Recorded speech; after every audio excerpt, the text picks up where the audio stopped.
Broadcasting Corporation.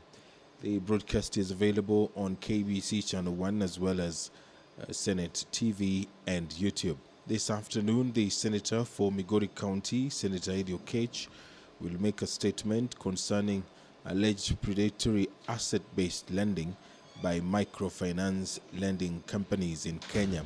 This statement will be made pursuant to Standing Order 52, subsection 1. And pursuant to Standing Order 53, subsection 1, the Senator for Marsabit County, Senator Mohammed Shute, will seek a statement from the Standing Committee on Education regarding the operationalization of the technical and will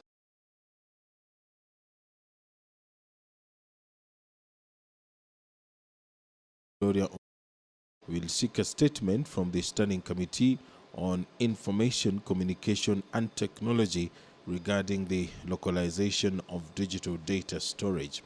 The nominated Senator Hamida Kibwana will seek a statement from the Standing Committee on Health concerning alleged incidents of negligence at Mama Lucy Kibaki Hospital in Nairobi County.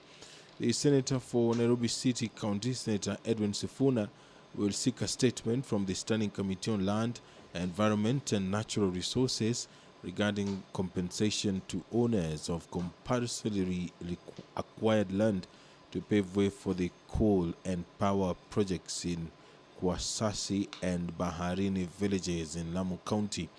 The Senator for Mombasa County, Senator Mwinyi Haji Faki, will seek a statement from the Sessional Committee on Delegated Legislation regarding review of remuneration and benefits of state officers by the Salaries and Remuneration Commission SRC. And finally, the Senator for Kilifi County, Senator Stewart Madzayo, will seek a statement from the Standing Committee on National Security, Defense and Foreign Relations concerning the drought situation in Kilifi County. The debate on a motion by the Senator for Nairobi County on the parking charges in institutions offering essential services to the public will proceed this afternoon. The balance of time is 2 hours. The Senator is concerned that access to hospitals, educational institutions, airports, shopping malls, and other places offering essential services might be hindered due to exorbitant parking fees levied on motorists accessing these services. The Senator is further concerned that charging entry fees amount to double taxation, as the motorists who would have paid the parking fees will still pay for the services they seek. Now, therefore, the Senate urges the Cabinet Secretary for Land, Housing and Physical Planning, together with the Council of Governors, to come up with a policy framework to create an enabling environment for protection of motorists accessing essential services from paying exorbitant parking fees. The debate on this motion had already begun and it will resume this afternoon. The Senator Hamida Kibwana will move a motion on the promotion of mental health facilities for mothers. The Senator is going to move that motion after the House is done debating the motion by the Honorable Senator for Nairobi County, Senator Edwin Sifuna. Now, aware that according to the World Health Organization, globally, 10% of pregnant women and 13% of women who have just given birth experience a mental condition referred to as the prenatal depression, which is higher in developing countries, with 15.6% during pregnancy and 19.8% after childbirth. Further aware that women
Honorable Senators, I have confirmed that we have quorum, so let's transact business.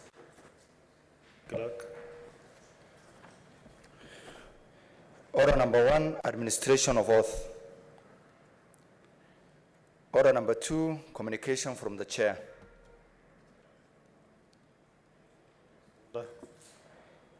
Order number 3, messages. Next order. Order number 4, petitions. Next order. Order number 5, papers. Majority leader. All other majority whip.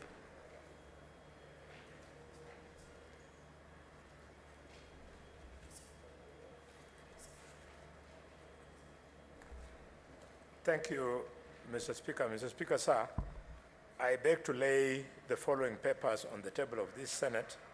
Today, the 26th of October, 2022, reports of Auditor General for the year ended 30th June 2021 on the financial statements of the following. 1. Kajiado County Executive Staff Car Loan and Mortgage Scheme Fund. County Assembly of Kajiado Car Loan and Mortgage Fund, Kajiado County Youth Fund and Women Enterprise Fund, Kajiado County Disability Mainstreaming Fund, Kajiado County Emergency Fund, Kajiado County Alcoholic Drinks Control Fund, Noelel Turush Loitoktok Water and Sewerage Company Limited, or Kajiado Water and Sewerage Company Limited, or Lalaiser Water and Sewerage Company.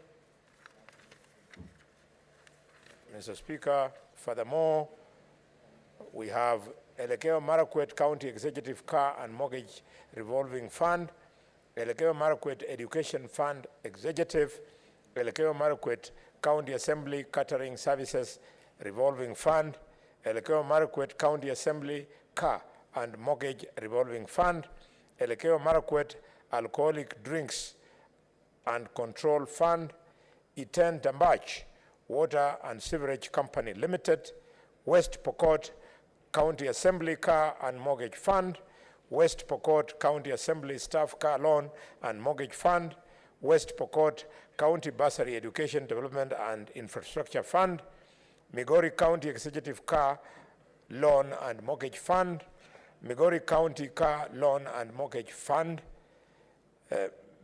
for the executive, and then for the assembly.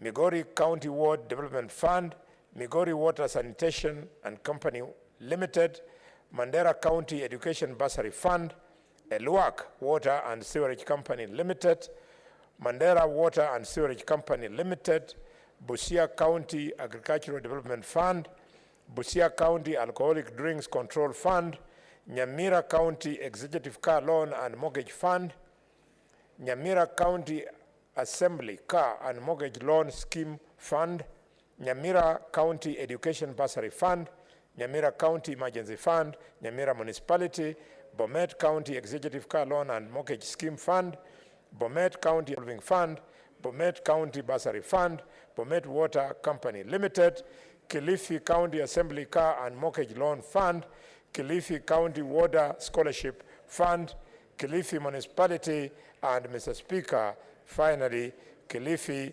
Mariakani Water and Sewage Company Limited. I beg to lay. Very well. Thank you. Next order.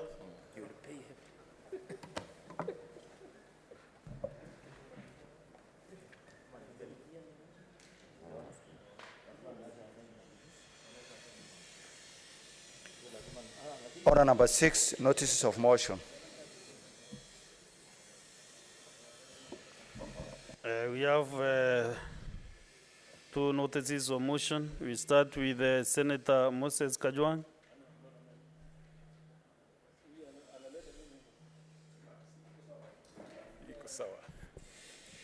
Mr. Speaker, I beg to give notice of motion on integrating climate education into the national education curriculum.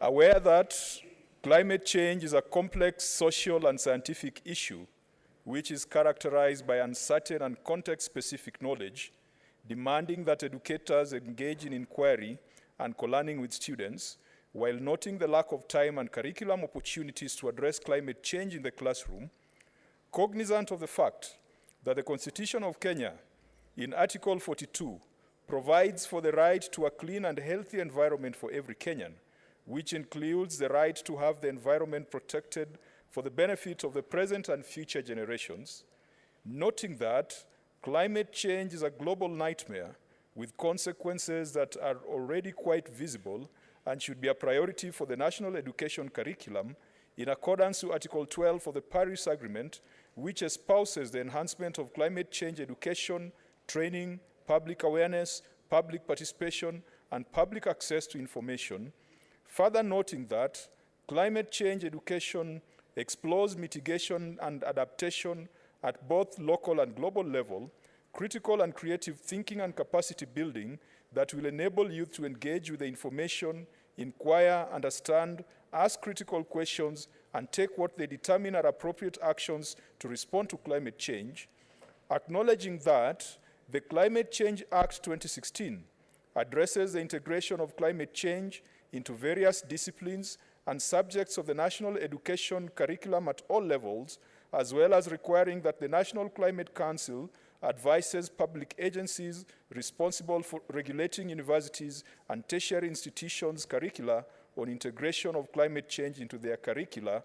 Now, therefore, the Senate calls upon the Ministry of Education, in liaison with the Kenya Institute for Curriculum Development, to 1, mainstream climate change education throughout formal education systems through integrating climate education in the school curriculum to creatively prepare children and young people for a rapidly changing, uncertain, risky, and possibly dangerous future, and 2, train and equip teachers and school administrators with the necessary information and skills to teach climate education and explore new approaches to learning that can contribute to the transformation of unsustainable climate systems, values, and routines. Mr. Speaker, I beg to move the notice. Thank you. Next, notice of motion by Senator Danson Mungatana.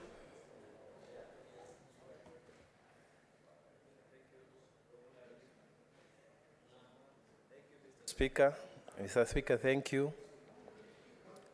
Mr. Speaker, I beg to give notice of the motion, effects of upstream activities on the River Tana to the residents of Tana Delta. Mr. Speaker, that are aware that water is a fundamental resource to life, livelihood, food security, and sustainable development, and an economic good, which is critical for the sustainable development of the country. Further aware that the River Tana plays an important role in the lives of the communities living along its banks, including Garissa and Tana River counties, whose main economic activities are livestock keeping, farming, and fishing.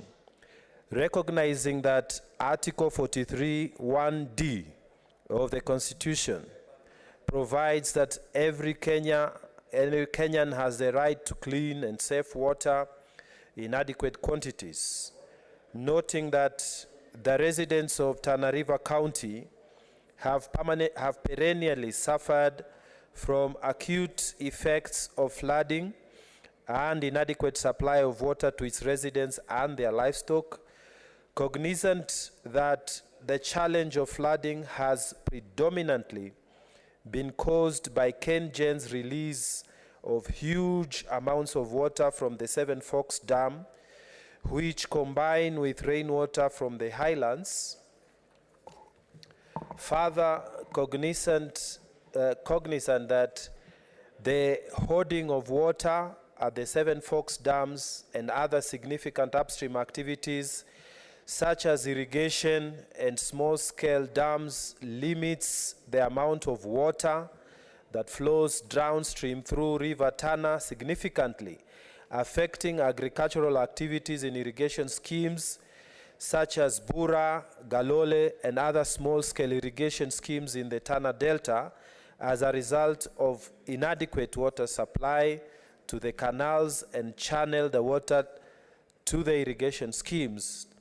Concerned that limited water supply to the hinterland and irrigation schemes cause severe hunger to the residents of Tana River, death of livestock, and conflicts between farmers and herders, and that floods cause deaths, displacement, and other challenges like waterborne diseases such as cholera downstream at Tana Delta. Now, therefore, the Senate urges the Ministry of Water, Sanitation, and Irrigation, in conjunction with the Ministry with Water Resources Authority, to 1, conduct stakeholder participation before undertaking any major upstream activity, including construction of dams, before the release of water during rainy season, and limiting flow of water to the River Tana during the dry season. 2, develop a policy in line with the Lyle Treaty of 1959 to guarantee average annual flow of the River Tana. And 3, come up with mitigation measures to the perennial flooding and water scarcity to the residents of Tana Delta. I thank you, Mr. Speaker.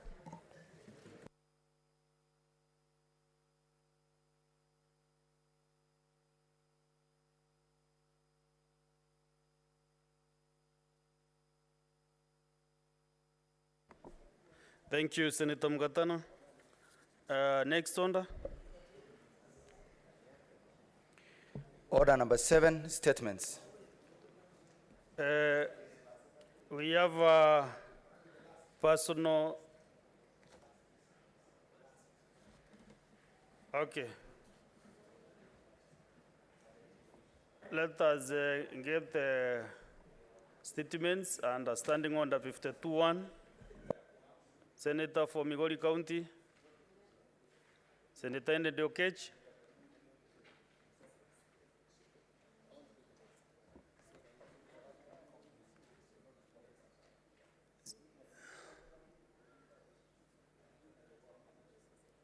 I've called Senator Ende Okech to give you a statement. Proceed.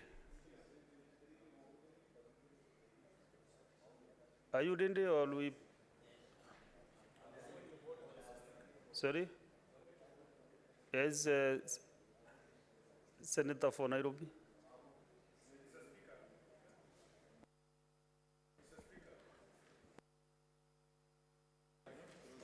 Give him the mic.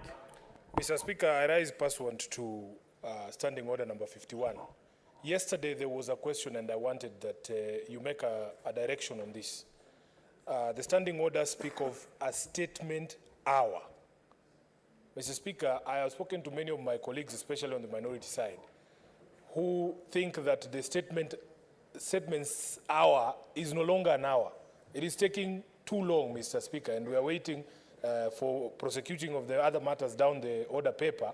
And we find that most of the time, like people who have motions, most of the time, even if the matter is on the order paper, they never get to prosecute the matter. So I wanted your decision, Mr. Speaker, your directive, that in fact, now that we have entered the statement hour, immediately 1 hour is done. Then other statements can be pushed to the next sitting, Mr. Speaker. Thank you.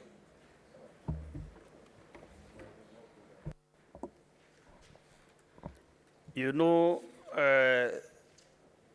Senator for Nairobi County, Senator Sifuna, you know when the chair has, when presenting and you are given 20 statements, what do you do after the hour? You get to the hour, before you get to the next order. Do you stop the statements after 1 hour? So the speaker around that we do the statements, but I will also advise members that, there are a lot of interjection requests to contribute to statements. And yesterday I was trying to limit members even 1 minute. And maybe two members this side and two this other side, But members are approaching the chair every time, give us more time, let us contribute. So maybe from today, let us see whether we can stick to the 1 hour. Thank you. Senator Okech?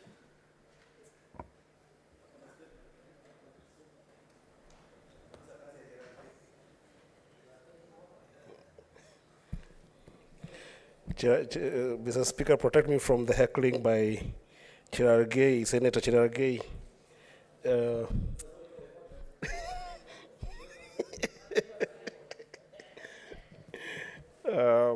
But he's my friend. He likes people from Sondu, so it's okay. Mr. Speaker, I rise today pursuant to Standing Order number 52. 1, to make a statement on a matter of general topic of concern, namely concern over the predatory asset-based lending by microfinance lending companies in Kenya. Mr. Speaker, Kenya has experienced an exponential growth of approximately 80% in the number of micro lending companies for the period of 2016 to about 2022 now. This growth has been as a result of the prevailing unemployment and underemployment levels in Kenya that have led to significant number of Kenyans turning to get loans to establish businesses and or supplement their meager economic earnings. Mr. Speaker, it is noteworthy that formal banking and microfinance institutions loan facilities remain inaccessible to the average Kenyan due to their lengthy and complicated procedures and thresholds for accessing the loans, which are unfavorable to low-income earners. To make the situation worse, Mr. Speaker, microlending companies offering unsecured loans provide small loans which are not significant enough to finance or establish a relatively good business venture. This has made the average Kenyan, Mr. Speaker, to opt for asset-based loans with loans backed by collateral of motorcycles and motor vehicles being the most common and attractive form of borrowing today in our markets.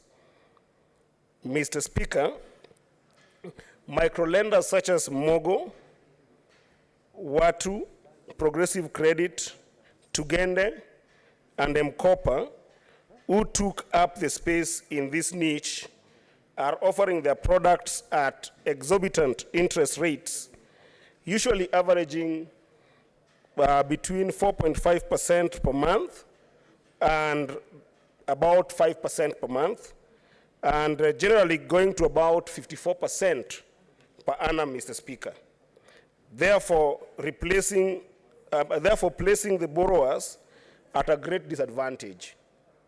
Needless to say, Mr. Speaker, these exorbitant interest rates, in light of the prevailing economic conditions, result into default on payments and repossession of the buckling collateral assets. With statistics showing, actually, Mr. Speaker, that the repossession rate of motorbikes in our country today stands at an approximate number of 50%. Mr. Speaker, the repossession of collateral assets, especially in cases where at least 30% of the value of the assets have been paid up, is an extremely punitive remedy, and since asset-based microlending companies operate in a limited regulatory space, recourse for the borrower is limited, leaving a majority of struggling Kenyans today at a loss when they lose their assets. Mr. Speaker, these high interest rate loans and the punitive remedies on default only exacerbate the unemployment challenge in the country by significantly reducing net revenues to businesses and leading to closure of businesses in extreme cases, with the end result being that the borrowers get trapped in a vicious circle of poverty, Mr. Speaker. And Mr. Speaker, there's need to protect the average Kenyans that find themselves in such situations of exploitation, to align the underlying contracts to the exigencies of the state and to ethical norms. I note, Mr. Speaker, with concern that the strides made in the regulation of microlenders with the enactment of the Central Bank Amendment Act of 2021 only empowered the central bank to regulate digital credit providers. Mr. Speaker, sir, Chapter 4 of the Constitution of Kenya, 2010, provides for the Bill of Rights for every Kenyan, and for some of those rights include the right to human dignity. Under Article 28, the right not to have their possessions seized, and the right to information necessary for them to gain full benefit from goods and services provided within our borders. Mr. Speaker, Amendment number 9 of 2006 of the Kenya Banking Act introduced the independent rule into Kenyan legislation, which provides that the sum of the interest and the legal costs in respect of the outstanding debt may not exceed the initial capital amount of the contract. If the independent rule is applied, the running of interest stops when unpaid interest equals the outstanding capital balance, and that expenses incurred in the recovery of any amounts owed by the debtor may be recovered. Mr. Speaker, sir, the legislature is known to intervene in certain circumstances by way of legislation designed to protect Kenyans from the harsh effects of transactions induced to benefit commercial interests in disregard of the principles of social justice. I would therefore, Mr. Speaker, like to conclude by appealing to this Senate to call upon the Ministry of National Treasury and Economic Planning, 1, to bring into regulation all asset-based microlending companies replacing a ceiling on the interest rates chargeable on their loans. 2, extend the application of the independent rule in limiting the amount of interest recoverable on defaulted loans by microlending companies, and capacity build before the end of the loan term, basically having the lenders capacity building, do capacity building for the people who are borrowing from them. Mr. Speaker, in view of the severity of this matter, I humbly request that you refer this statement to the Standing Committee on Finance and Budget for further inquiry and recommendations pursuant to Standing Order number 52-3. I thank you, Mr. Speaker. Senator Eddie Gisheru Okech, MP, Senator for Migori County. Okay. The statement from Senator Eddie Gisheru stands committed to the Standing Committee on Finance and Budget. As what is out of order? Senator Samson.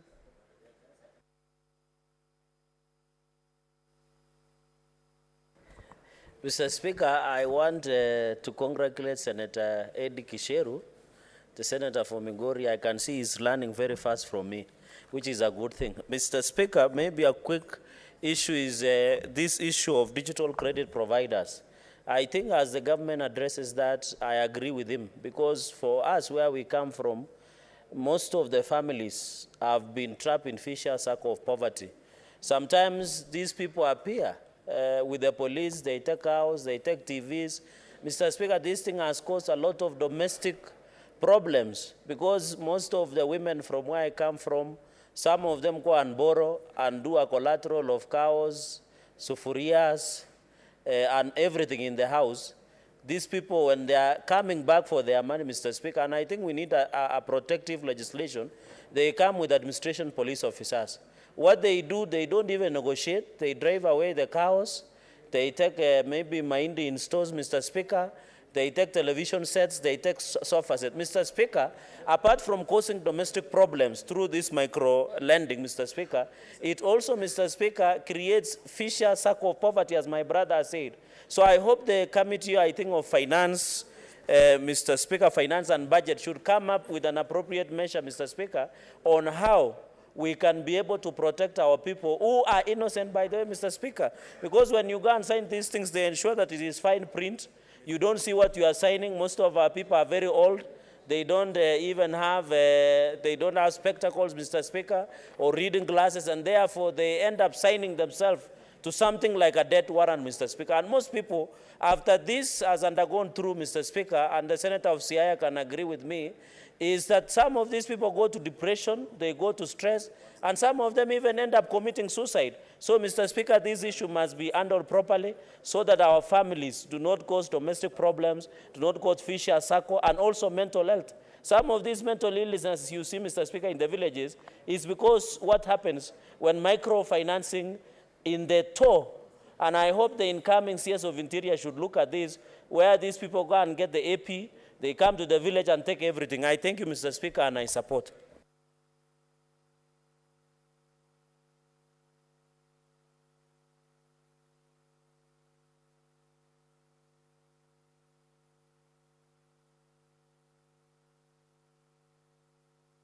Okay, before we go to the statements and standing on the 53-1, let us get a personal statement from Senator Mulkomen.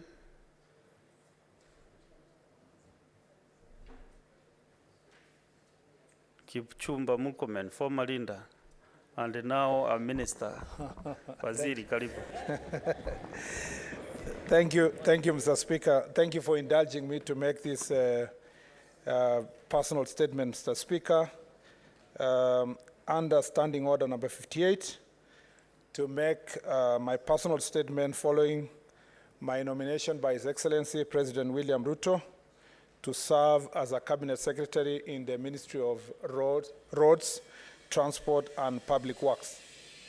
Mr. Speaker, this morning, our sister house, the National Assembly, approved our names, and the names of the Cabinet Secretary's nominees approved includes my name, as it is now in public domain that I was nominated by the President to serve in that docket. And following that nomination, Mr. Speaker, it is now my departure from this august house is imminent. I am, Mr. Speaker, standing here with mixed feelings because Senate has been home for over 10 years. In the year 2013, I was elected by the people of Elgeyo-Marakwet County on the 4th of March 2013 to serve as the senator for Elgeyo-Marakwet County. That time, Mr. Speaker, I was barely 33 years. Mr. Speaker, in the contest that led to my election, I competed with seasoned politicians, including the late Nicholas Biwott, whom, Mr. Speaker, was my worthy competitor, and the people, notwithstanding my financial status, my unknown name, my unknown background, the people of Elgeyo Marakwet County, having listened to my manifesto, agreed to elect me to come and serve them in this house. Mr. Speaker, I am eternally grateful that despite that background, my people decided that they were going to vote for me. And Mr. Speaker, when I came here, my colleagues whom we served together, many of whom were very seasoned politicians, worked with me, walked with me, mentored me, respected me, Mr. Speaker, and from the onset, I was entrusted with responsibility in this chamber. I became the first chair of the Devolved Government and Intergovernmental Relations Committee. I became, Mr. Speaker, a member of the Public Accounts Committee, pioneer member of the Public Accounts Committee, and that County Public Accounts Committee, for my colleagues whom we were together here, you remember the challenges we went through, summoning governors to come to this house and shaping, Mr. Speaker, the relationship of this house in some matters of accountability with counties. I became, Mr. Speaker, a member of the Speaker's panel. From day one, I had the responsibility of chairing sessions of this house on behalf of the Speaker and the Deputy Speaker when they were not in session. And Mr. Speaker, I was also given the honor of being, Mr. Speaker, a member of Pan-African Parliament. And through that, Mr. Speaker, I served this country and this Senate with a lot of diligence, commitment, passion. And what I remember, Mr. Speaker, is that it didn't take 6 months. And as a chair of devolution committee, I had to guide the House when we decided that we had to go to Supreme Court for an advisory opinion at a time when the mandate of this House, Mr. Speaker, was being challenged by the National Assembly.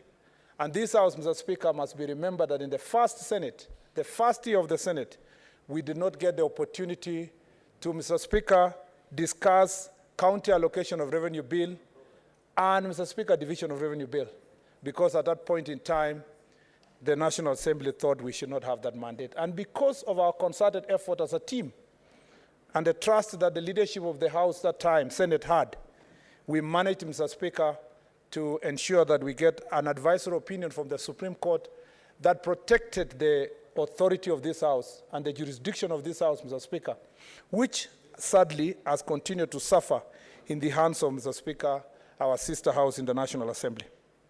It didn't take 3 years, Mr. Speaker. In 2016, one of my colleagues, Senator Charles Keter, who was the Deputy Majority Leader, was nominated in the same way I have been nominated to serve in the cabinet.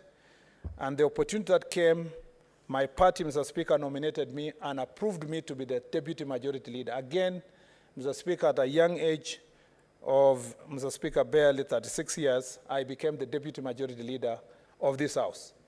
And, Mr. Speaker, from then onwards, Mr. Speaker, I also relinquished other responsibilities.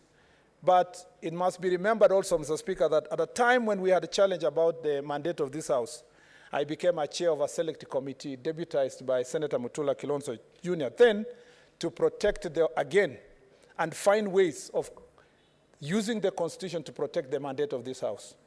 Mr. Speaker, I have been lucky to be part of many initiatives in this House, including being a member of a joint committee, Mr. Speaker, of both houses that looked into electoral reform that was formed, Mr. Speaker, in 2016, and that led to the massive electoral reforms that then chaired by Senator Kiraitu Murungi and Senator Orengo.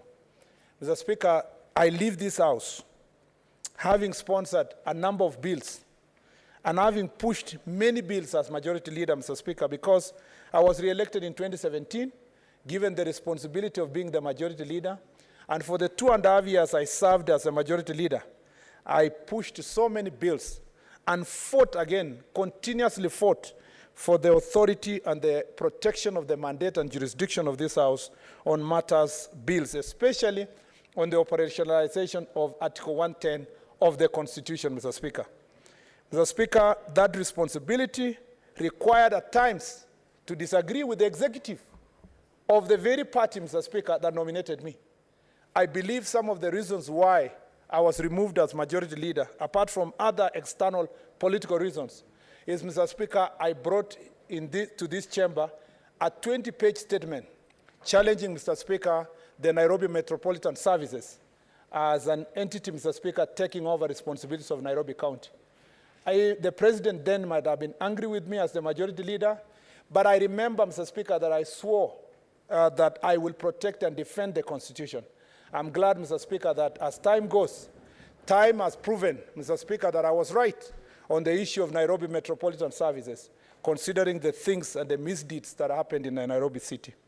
Mr. Speaker, there were so many instances here that we had to do things that sometimes we disagree with the executive, privately or publicly. And I believe that that example that we set will assist the leadership of this House, particularly my friend Senator Aaron Cheruiyot, as he pursues, Mr. Speaker, as he leads this House, particularly being the political leader of the majority side, to ensure that even though he is a friend of the president, and even though he comes from the majority party, that he may not lose sight of his responsibility to defend and protect the Constitution and protect the mandate, Mr. Speaker, of the Senate of the Republic of Kenya.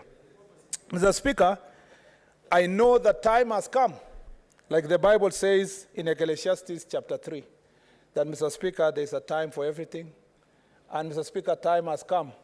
The 10 years that the people of Elgeyo Marakwet entrusted me to serve in this House, Mr. Speaker, has come to an end. Anytime this afternoon, I will hand in my resignation letter to you, Mr. Speaker.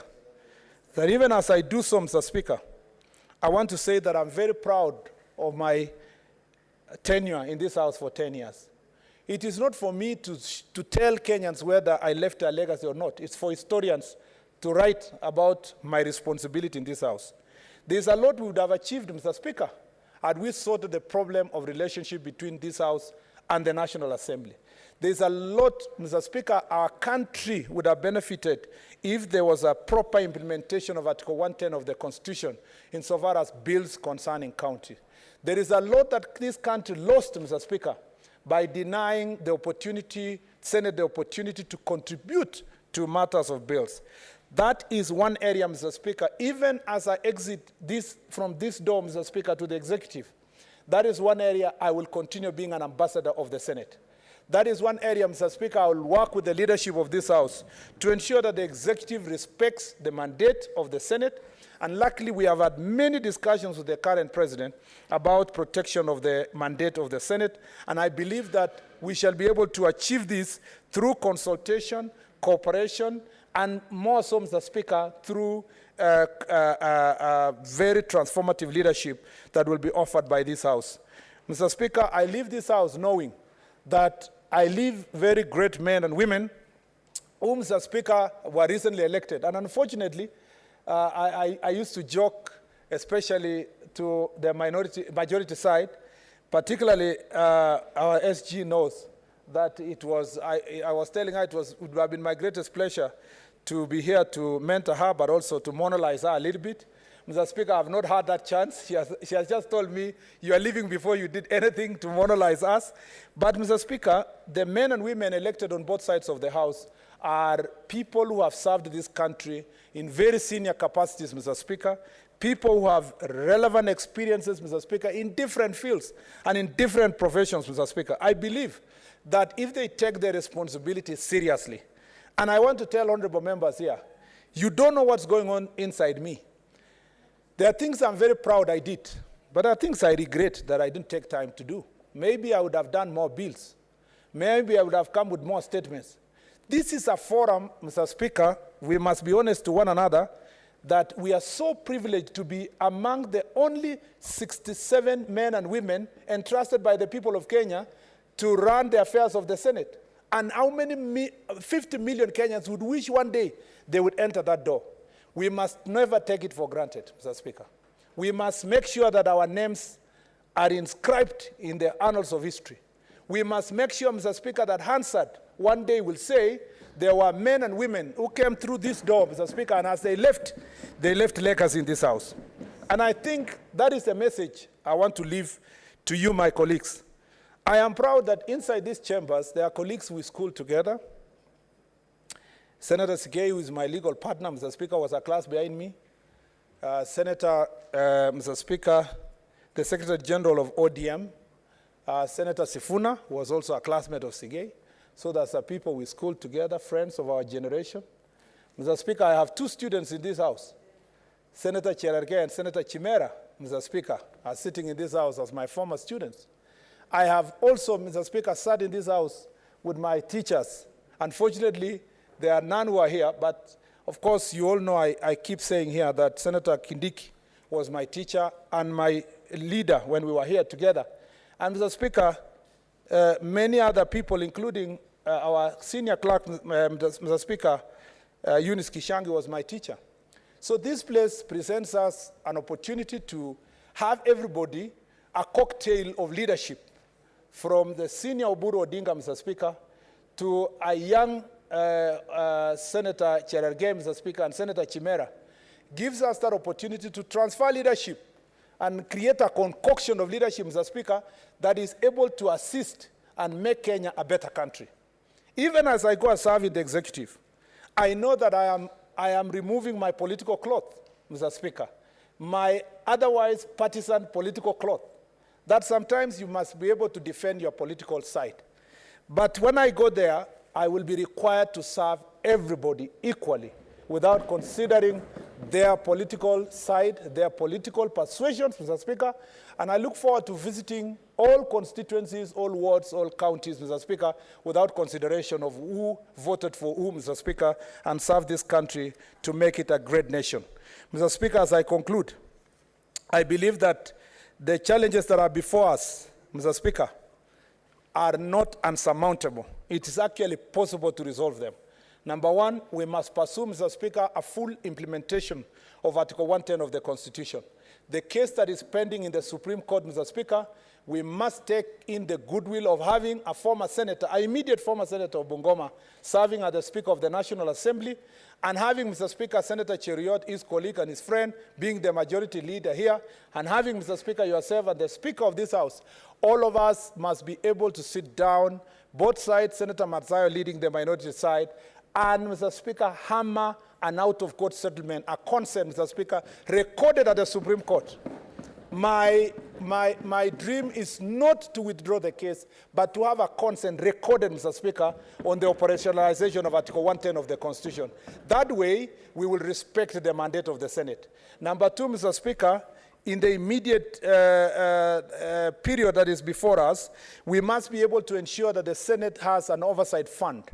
If you look at senates in the world, all parliaments in the world, including the United States, where citizens sometimes accuse senators of having a lot of salary in this country. It is true that salaries of the US senator, Mr. Speaker, might be modest, but look at the support system they are given behind, Mr. Speaker. It runs into millions because they are facilitated to have public participation with their voters. They are facilitated to carry out audit reports.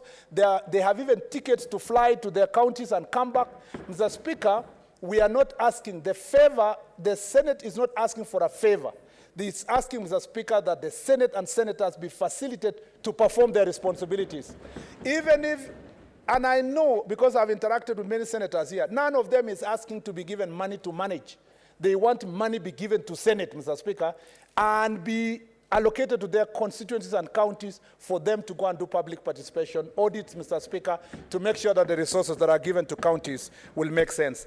I will ensure that I incorporate the intergovernmental relations requirement in my leadership in the executive to make sure that the working relationship between counties and national government is achieved for proper accountability, Mr. Speaker, and proper use of the resources. Finally, Mr. Speaker, I believe that the challenge we must surmount in this chamber, and I've seen it before, we must ensure that we work bipartisan. Mr. Speaker, one of my most memorable moments in this House is when we protected marginalized counties in the county allocation of revenue bill. Mr. Speaker, countless times in this House, we sat together, all of us from both sides of the political divide, and Mr. Speaker, crossed the floor to interact and persuade each other to make sure that when it is national interest, there will be no, Mr. Speaker, Azimio, and there will be no Kenya Kwanza. There will be only one Kenya that will be able to produce results to protect the citizens of this republic. And when the time comes for discussing that formula again, or any other matter that is national in nature, I look forward to a leadership in this chamber that will cross the floor to negotiate and consult about, Mr. Speaker, leadership in this House. I cannot exhaust my 10 years, the experience I've had, Mr. Speaker, being the captain of the football team, and Mr. Speaker, scoring so many goals in Arusha and other parts of this country, Dar es Salaam, and other areas, Mr. Speaker, on behalf of Bunge FC. I will miss those great moments. I hope to continue training with the Bunge FC and perhaps participate in the East African parliamentary games, Mr. Speaker. I cannot exhaust the countless times we went for trips, Mr. Speaker, both nationally and internationally, to see what other countries have done. And now we brought back those experiences here. I made great friends. Unfortunately, I have not had enough time to interact with the current lot of senators, but I look forward to coming back here. Anytime I am summoned, Mr. Speaker, including almost summoning myself, so that I can participate with colleagues here to ensure that the ministry I'm going to head is meaningful to the people of Kenya. To the people of Elgeyo-Marakwet County, I am forever grateful.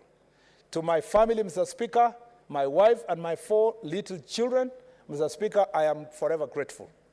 To my family, my parents, who struggled through tough times in life, to educate me and give me this opportunity to reach this far, I am forever grateful. And to the President who nominated me to be a Cabinet Secretary, I want to tell the President I will serve this country with great humility and great honor, and I thank him for trusting me to serve the people of Kenya. Mr. Speaker, I am overwhelmed by emotions, but I thank you, Mr. Speaker. Thank you.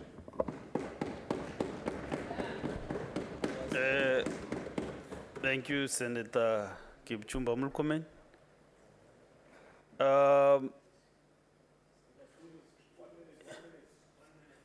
It is not the tradition of this House actually to allow debate on personal statements, but actually the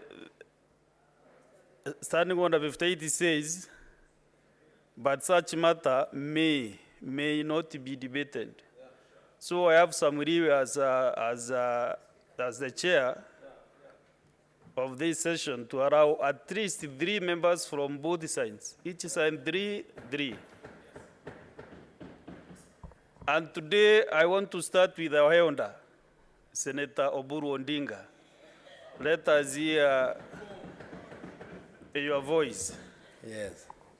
Yeah, thank you, Mr. Speaker, sir, for the opportunity to, first of all, congratulate our brother, Honorable Murkomen, for the appointment as the Minister in charge of roads. Murkomen has been an outstanding senator. I have not been in the Senate with him, but being a member of the East African Legislative Assembly, I used to hear a lot about his contributions in this House. And I would not like to say a lot, but Mr. Speaker, I would only like to urge Honorable Murkomen to do what he has said. He has said he is not going to be partisan in dispensing services to the people of Kenya. And I hope, Honorable Murkomen, the way you have been acting, we hope that in your new endeavors, you will offer services to the people and you will forget about elections. Elections are over and it is time to work. It is now time to fulfill all the promises which you made to the Kenyan people. When you do that, we are not going to pull your leg. We are only going to oversight you to make sure that you don't deviate from what you said, you promised to do. But as long as you are working for the people, we shall be with you and we shall encourage you to continue to serve the people of Kenya. So, Honorable Murkomen, I don't have much to say, but please talk to people who are still creating, campaign moods by even trying to lure some people from our side and telling them to come to your side, that they are trying to weaken the opposition. They promised that they will not do handshake, that they will want a strong opposition to deal to oversight the government. So when you are talking to leaders and saying, we don't understand you, why are you not coming to us? Why are you not talking? That is not the way to go. I think there must be opposition, there must be people who are on your side, and there must be people who are on this side, and let us all work together in the interest of the Kenyan people. Thank you, Mr. Speaker. Thank you, Senior. Honorable Senators, let us take at least 2 minutes so that we can make some progress. Senator Keloche Tabitha.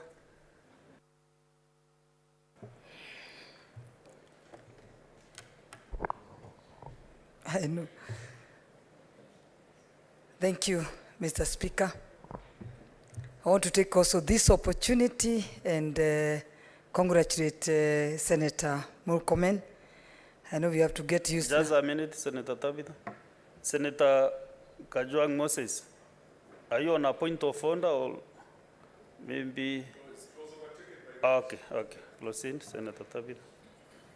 Yeah, so I want to take this opportunity and thank Senator Murkomen for his new appointment as Waziri of Roads. I know we'll get used now to calling him Waziri of Roads soon. So congratulations, Murkomen. You may never know. Me, I'm very new in this house. I've been an outsider.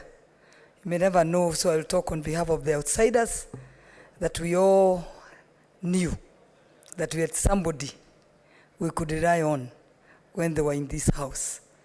Anytime, like me, I know I've gone through a lot of challenges, but anytime I was going through those challenges, I know you always called me and assured me that you are behind me and the support that you always give me. And even when I also wanted to come to politics, I remember you are the first person, you may never know, you're the first person to call me and tell me I've made the right choice. So I'm talking as an outsider, but I know we need more Murkomen in this house. As we continue doing whatever we'll be doing in the next 5 years, remember, the outsiders look at us. And me being one, I knew Murkomen was one of those people that Kenyans relied on. So I'm sure we'll work hard to ensure we fill the gap and enter into issues to ensure that even us, people outside can rely on us and know that whatever will happen, we have people that they can rely on.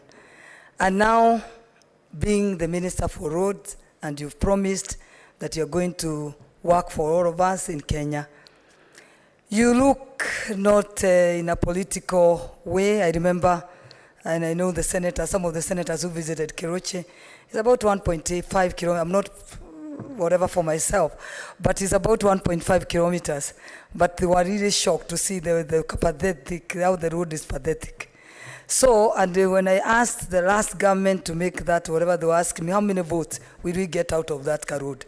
So I know you'll not be looking at that, you'll be looking at how much is coming from that company. So a company able to pay over 200 million a month should be done its road, which is only 100 million, worth 100 million. So for me, is to wish you all the best and to say that I'm very sure this government that has come on board and the CSAs that have been elected, His Excellency will give them now the free hand to make the decisions, because the last government, I know we had a government that had all the ministers, 22 or 23, but none of them could make any digital decision. So I'm very sure outside there, the business community, the people of Kenya are watching to see that this cabinet will ensure that it works like the way Kibaki cabinet worked, where Kina Dr. Oburu was assistant minister, and you could even rely on an assistant minister, not even a full minister. So here we are now waiting and watching and praying for you to ensure that that cabinet does what Kenya deserves to be done for. Is it business? Is it creation of the jobs and ensuring that you serve everybody not not looking at who elected you and who didn't elect you. So Murkomen, congratulations, keep it up, and I know now we'll feel the fire when it comes now to the fire that you've come out with from here as a member of Senate. I'm sure we'll feel it, we'll hear it, we'll get it when you're in the cabinet. Thank you so much. Let's walk everywhere in our counties and find roads are built. And yeah, we start talking of the government of His Excellency because... Sorry, but your wonderful message has been conveyed to Senator Murkomen. Senator Manzo Daniel. Thank you, Mr. Speaker, for giving me an opportunity to congratulate my friend, Waziri Kipchumba Murkomen, also known as OKM. And I remember when I was Secretary of Cooperatives, he is one of the young lawyers we worked with the cooperative movement to enlighten the issues dealing with the cooperative movement on television shows and to encourage young people to join circles, to save money. So we quite often employ the skills to push the cooperative movement to the young people in the country. And he's been a firebrand. And at one point, when I joined politics in 2007, I role modeled him just a little bit, not much. And even as a young lawyer, he told me one day he admired a few things I was doing because both of us came from the village and we were soon capturing the city. So I really want to congratulate you, and I know you have a strong Christian background. You fit very well in the nation, and you fit very well at the village. Therefore, I really want you to be a role model to many, many young people, a true role model of what hard work can give somebody, and how trusting in the Lord and working, serving the people without ill will at all, and smiling even when things are adverse, and finding hope and getting things moving is a good way. There is a very big challenge in the Ministry of Roads. A little effort was made by the previous regime, you have seen, and also a lot of effort. You have seen the new developments. I believe we are going to develop the country more. We'll have more tarmac, especially Ukia Emali Road has been promised by the previous regime for over 10 years. It didn't work. Where we have done Thwake Dam, we are looking for a connection between Kitui and Wote, places you know very well, 72 kilometers, and I believe you are fit to do this job. We look forward to support you in this particular venture, and may God bless you in this venture, and may you serve the people of Kenya. I thank you. I hope Senator Murkomen is writing down those loans you are mentioning.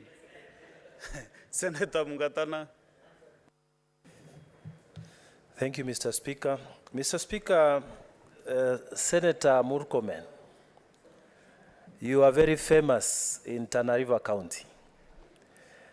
And when we were campaigning, our people kept on saying, when you go there, you should be like Senator Murkomen, which is strange because you are younger than me in the profession and in many other ways. But we thank you for the service you gave to this country. We cannot repay you in this Senate, but I can assure you that God has seen the sweat of your brow. The people of Kenya have seen the work you have done, and we thank you for the work you have done. As you go, I want to make a special plea. Tana River County has only one major trunk road, a tarmac road. The whole county. It's a shame, Mr. Speaker, that after 50 years, more than 50 years, we are only talking of one county road that connects Kilifi, Tana River, and goes to Garissa County. We have spoken in many places that there is a way we can connect with Kitui County.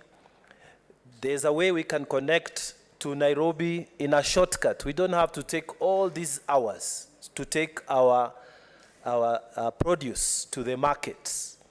So we ask you to think of us in terms of bottom-up approach.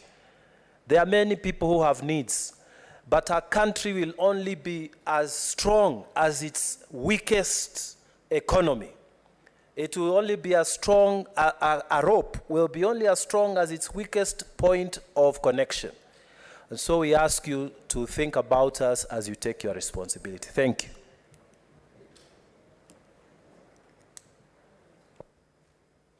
Senator Onyonka Richard. Thank you, Mr. Speaker. This is very interesting because I have known Honorable Senator Murkomen for quite a while. Mr. Speaker, I happen to have a small advantage that I've actually been in this parliament for the last 23 years.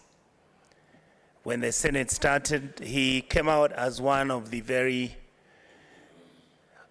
articulate, intelligent young people who actually gave youth its very good face. We highly respect you. I personally respect you because I've worked with you. Remember once we were working together with the president now. Please remember that the expectation is going to be very high. The reason being that if you come to Kisii, my brother, you'll see that some roads have been half done. Other areas have got 200 kilometers done in one constituency, and yet in others you'll find there's 16 kilometers done. I believe that you will be dignified enough to be fair and reasonable to most of these areas. If you look at Kisii, as the county that I represent, Waziri now, Murkomen, I hope when you come there, please engage the members of parliament, your Senate colleagues, so that we can walk around and show you some of the issues that are disturbing our people. Otherwise, I congratulate you. I think you will do well. You've so far done well. And I'm happy to also be emotional with you and saying, wish you well, perform well, and may God bless you. Thank you. Thank you, Mr. Speaker. Thank you. Thank you. Senator Wamatinga Wahome. Thank you very much, Mr. Speaker, sir. Mine would be a very, very short one. I would surprise everybody that when Senator Murkomen came to Nyeri County and campaigned for me and said this is the right guy to be the senator, people of Nyeri said, if you are going to be like Murkomen, we are going to elect you.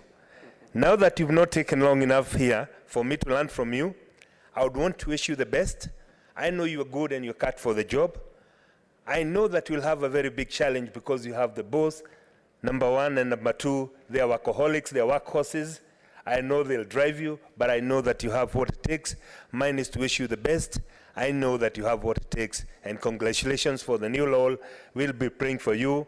When you come around, please come and check on us and tell us how we are performing from out there, because some of us, even being older than you, we know that people talk about you. You've built a name around you.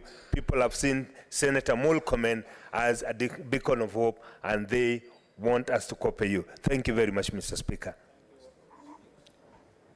Honorable Senators, I can see still there is a lot of interest in wishing our brother Senator Murkomen well wishes. I will give more members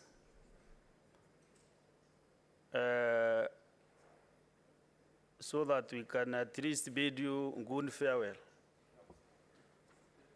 The mood of this house is like they want to suspend business just to undo.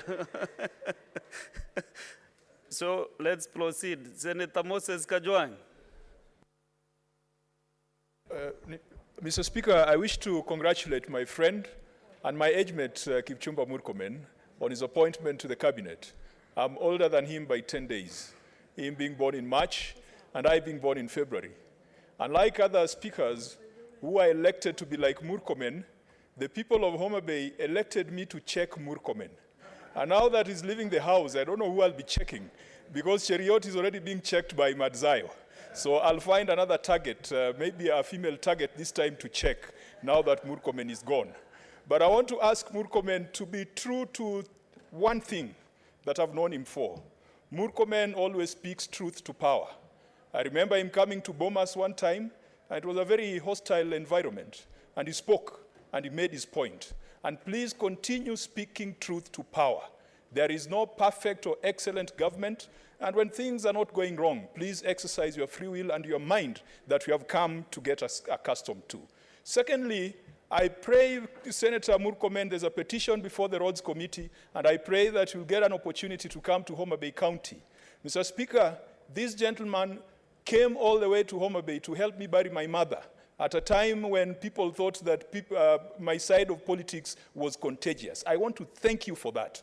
And the people of Homa Bay are saying, bring your friend Murkomen, let him visit Mfangano, let him look at Mfangano Ring Road, Rusinga Ring Road, let him look at the ferry linking the islands, let him look at the missing link of the Lake Victoria Ring Road, and because he's a football lover, let him in his time as a CS for roads, give us the Gor Mahia Ring Roads in Dhiwa, where Senator Beatrice comes from.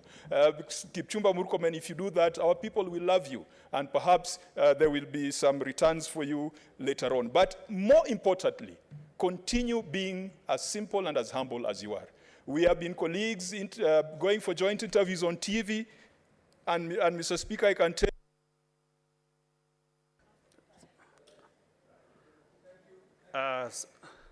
the message is home.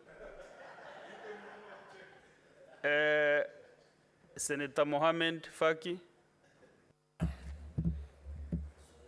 Asante Mheshimiwa Spika kwa kunipa fursa hii kumpa mkono wa buriani Mheshimiwa Senator Murkomen ambaye amekuwa na sisi hapa kwa muda wa miaka 10.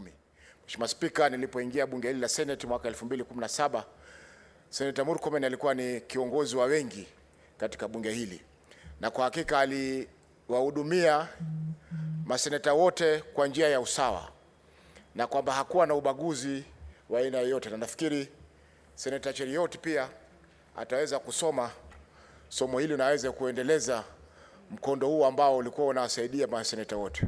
Mheshimiwa Spika, vile vile mbali na hapa katika bunge tumecheza mechi nyingi sana na Senator Murkomen, hususan ya kwanza kabisa tulicheza kule Machakos ambako alifunga goli la kichwa kutokana na cross ama pasi ambao mimi mwenyewe ndio nilimpatia. Kwa hivyo na hiyo ikamfanya kuwa ni mchezaji mkubwa sana kule Elgeyo Marakwet. Mpaka nafikiri kila mtu akamtaka awekwe katika Harambee Star.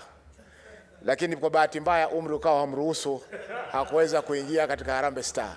Lakini Mheshimiwa Spika ni mtu ambaye tuweza kusema anachukulia watu wote kuwa ni sawa sawa na heshima kwa binadamu. Kwa hivyo tutamtakia kila laheri katika nyadhifa zake mpya ambao atakuwa ni ana nyadhifa ya waziri. Mheshimiwa Spika, ni kuwa serikali iliondoka imefanya miradi mingi ya maendeleo katika kaunti ya Mombasa. Na sisi tunataka ile ambayo imebakia Mheshimiwa Murkomen ambaye ndio waziri wa barabara pia aimalize ili Mombasa iweze kuwa ni Mombasa kama ilivyokuwa hapo awali. Asante Mheshimiwa Spika. Asante. Senator Mwenda Julius Gataya. Thank you very much, Mheshimiwa Speaker. I want to take this opportunity to congratulate my young brother, Mheshimiwa Murkomen. I think it's important for this house to note that we are lucky as a house because Mheshimiwa Kipchumba Murkomen knows every part of this nation. I personally know that Murkomen knows where I come from. Matthew, I think I would advise you desist from those instructions. I'm delivering a very important message. So Mheshimiwa Murkomen knows exactly where I come from, especially the Tharaka Nithi County. We are one of the marginalized counties, especially in terms of road network, especially the rural parts of Tharaka. Last time when you visited Kalangachini, you remember you promised that this will not be Kalangachini anymore, it will be Kalangaju. So I expect the roads now to come from Kalangachini upwards all the way to Itogoto, to Chuka, and any other place for that matter. And I'm sure this house knows that Murkomen is a sharp mind, very humble, very accessible, he's a simple guy, and I'm sure he's going to carry himself like that all through, because I'm sure quite a number of visits that you are likely to get in your office are going to originate from this house. So we expect you to be one of us all through as you go to BRCS. Please carry that tag with you as a senator, because you are the originators of this house. So we are not going to shy away to knock your door, and I'm very sure that Kariba, the way you have portrayed yourself all through in this house, you are going to carry it all throughout your life. So wish you well, brother, and I'm very sure as a house, we are so proud of you, and I'm very sure you are not going to, because Morocco men, I think you have a very, very, very bright future in this country. As for the three, you have another 30 years. So you can imagine the ones that are, because we have some people who are going to take about 10 years, then they go to, the constitution will not allow. Then I think you have a bright future, so cultivate your image as you have already. Senator Sige Ilali.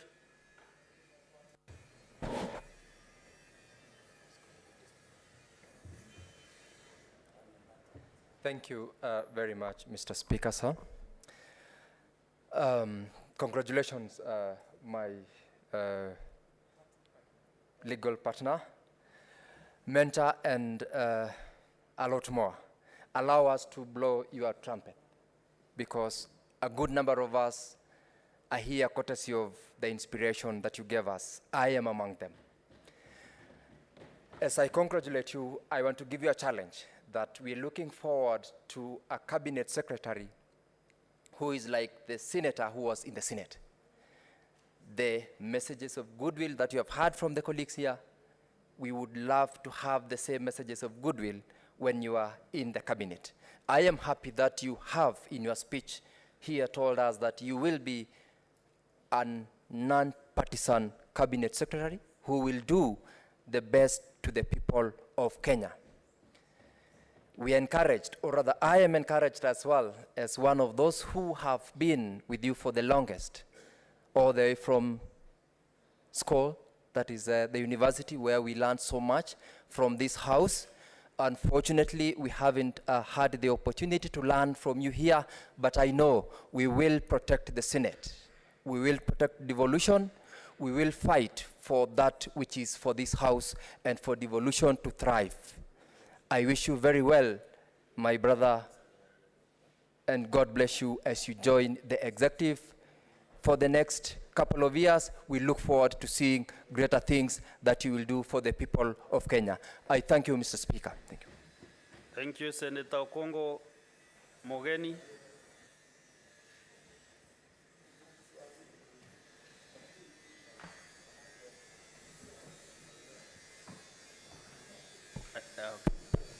Thank you, Mr. Speaker. Mr. Speaker, let me also join my colleagues in congratulating Senator Murkomen for getting the approval of the National Assembly to be our CS roads. Mr. Speaker, I hope we have learned something from what Senator Murkomen has told us this afternoon. For the time I've known Senator Murkomen, Mr. Speaker, he has demonstrated to this House that there comes a time when a man must be firm and make a decision and pay the ultimate price. Mr. Speaker, I was in this House, Mr. Speaker, when Senator Murkomen made a decision that did not go well with the president of the day, and he lost his seat as the leader of majority. But Mr. Speaker, that did not end the dreams that Senator Murkomen had of continuing to serve the people of Murkomen, of Elgeyo Marakwet. Instead, Mr. Speaker, God has even blessed him more.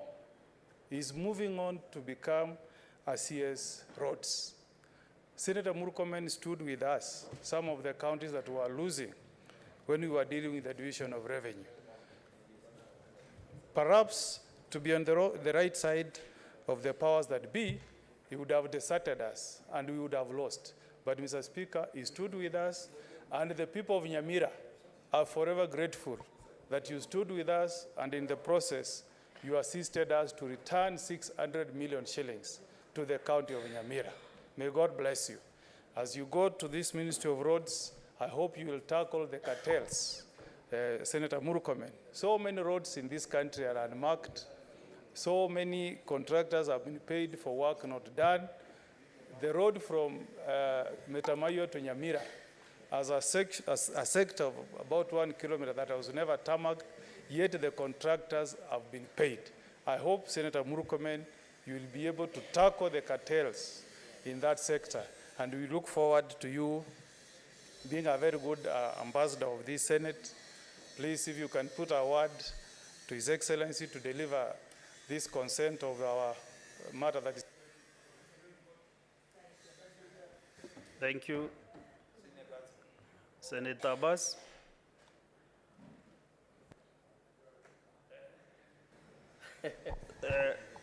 Thank you. Sorry, Senator Abbas. I can see senators on the right-hand side trying to, some wink at me, others flash the eye. But to be honest, when I check, I check on this list, I cannot see the accounts on my screen. That is what I wanted to identify, whether there is a problem on this side. Yeah? It's okay. That place is dark. Proceed, Senator. Thank you.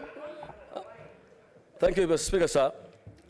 I think mine is say to join my colleagues to congratulate my friend, the man we started together politics in URP, and we have been traveling together up to date. And I want to assure you, actually, he's a deserving person who deserves to be given that position. And I want also to thank His Excellency the President for seeing the potential of Senator Murkomen, that is very able and vibrant person. And I believe, and I will assure everybody here, that is a man of all seasons. He's a man who can serve everywhere in this country. Therefore, I want to say, Mr. Murkomen, I'll wish you well, but I want you to remember me, that we have only 12-kilometer road, tarmac road, in Wajir and beyond. And therefore, there is already an ongoing project which was planned for the World Bank from Solo to Wajir, Mandera. I want you to actualize that one, my brother. Because we have stayed many years and many successful governments. We want to see a difference this time. And I want you to make a legacy for the people of Northern Kenya to remember you. With those few remarks, I want to wish you well and all the best in your endeavors. Thank you, Senator Otsosi.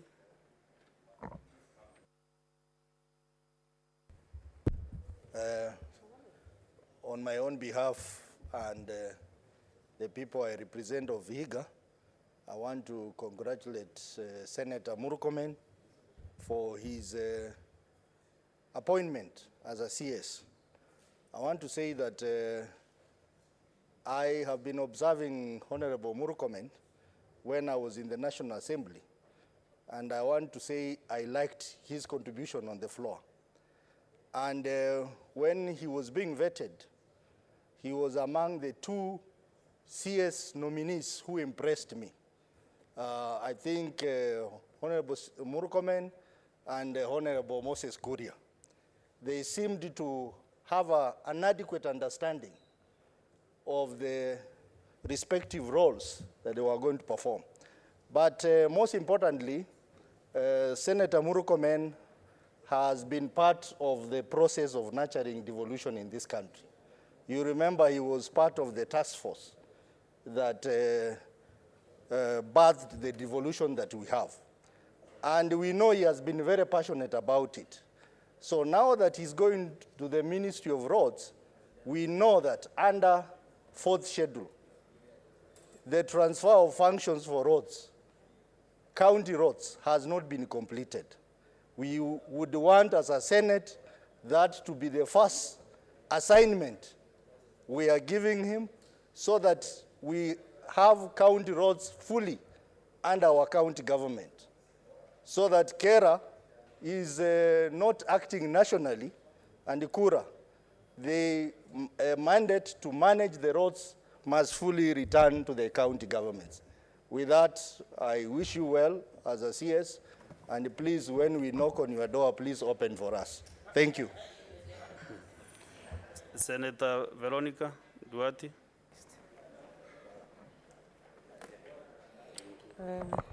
Mr. Speaker, let me take this opportunity to congratulate one of our sterling performers as a senator, as a politician, as a seasoned advocate, accomplished in every sense of that word.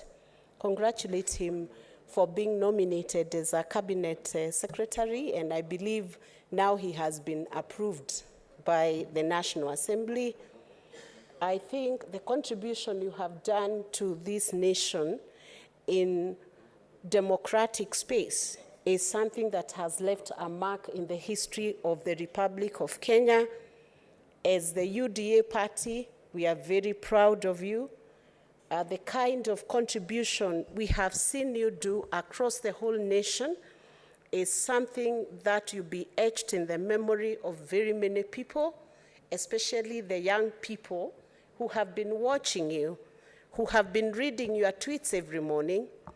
I noted that you are one of the leading tweeters in this nation. When you tweet, everybody follows and everybody is reading and everybody is circulating. And that speaks of the kind of influence you have had in the democratic space in Kenya. You are going into a new zone as a minister for roads. We are looking up to you, Senator, because there are many, many things that need to be done in our infrastructure in this nation. I do not want to quote the two thieves who were crucified with Jesus, because you are not being crucified, but there was a good thief and a bad thief. And the good thief said, when you get there, remember the people. You know, the Hustler Nation is watching you, Kenyans are watching you, that we bring forth the performance that we have promised to the nation of Kenya. We are looking forward to a sterling performance as a cabinet secretary, and we know that you will not fail. You will be successful together with all the other cabinet secretaries who are approved today by National Assembly. Congratulations once again, and we wish you God's blessing. Thank you. Honorable Senators, at this juncture, I think you will allow me to give two more members, and especially the leadership now, so that, because you have some other business. And Senator Murkomen, you know these people want to wish you well, and just accept that all of them have wished you so best wishes, including myself. Yeah, it's only that I cannot be able to debate from here, but I'll do that one time.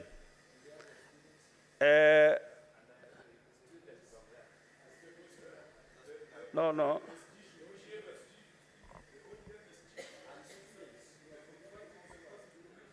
I'll give Senator Duro.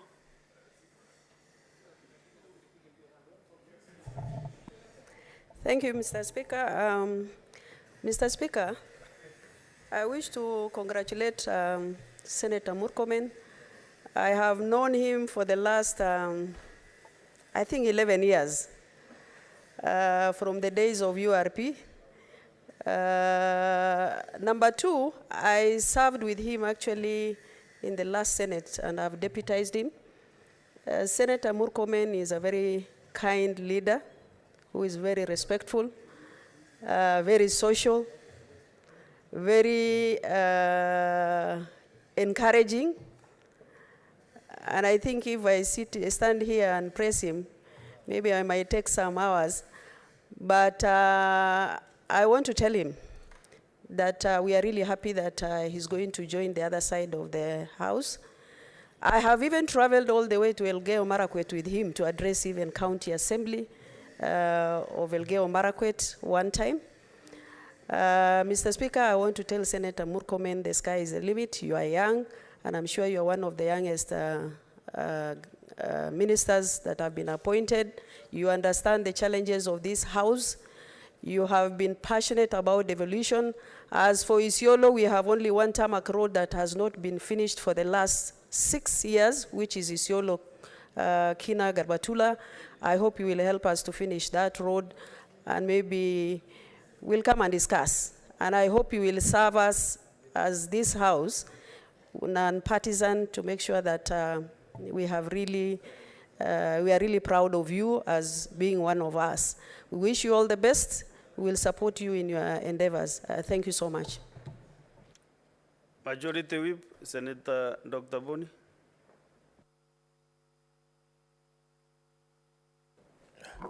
Thank you, Mr. Speaker. Senator Murkomen, we are happy for you, and we look forward to working happily with you going forward. I remind you, 31st of December, 2018, when you came to the land of bullfighting at 6:30 in the morning, and you found 60,000 people waiting for you and the then Deputy President, who is the President, the day when the Luo community made a decision to walk a different path. When you are appointed a minister, my brother, all the 60,000 people you saw were happy, but for only one reason, that you will ensure that the road from Lurambi to Shikoti to Nambacha, mpaka Musikoma will be completed. That you will ensure, Minister, the road from Iwokolo to Indangalasia to Shianda to Maraha, all the way up to Nabakolo will be completed. That you will ensure, all those roads were started by the current president. The road from Ekoli to Kimangeti to Malaba to Samizi will be completed. But most importantly, the village where I was born. Please, make sure that you construct our road from Shimanyiro to Shiseso to Malimiri to Shitochi to Kayega to Shinyalu to Rondo up to Gibsonoi. I end, Mr. Speaker, sir, I end by reminding Senator Murkomen, even if you will never do anything in your public life, you've already met your mark. The electronic voting laws that saved this.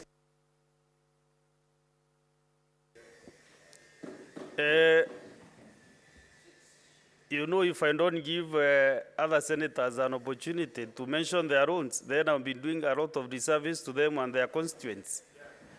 Because they will say it's only Bonikarware who mentioned his name, his loans, and the others did not get the chance. So let me give Senator Gloria.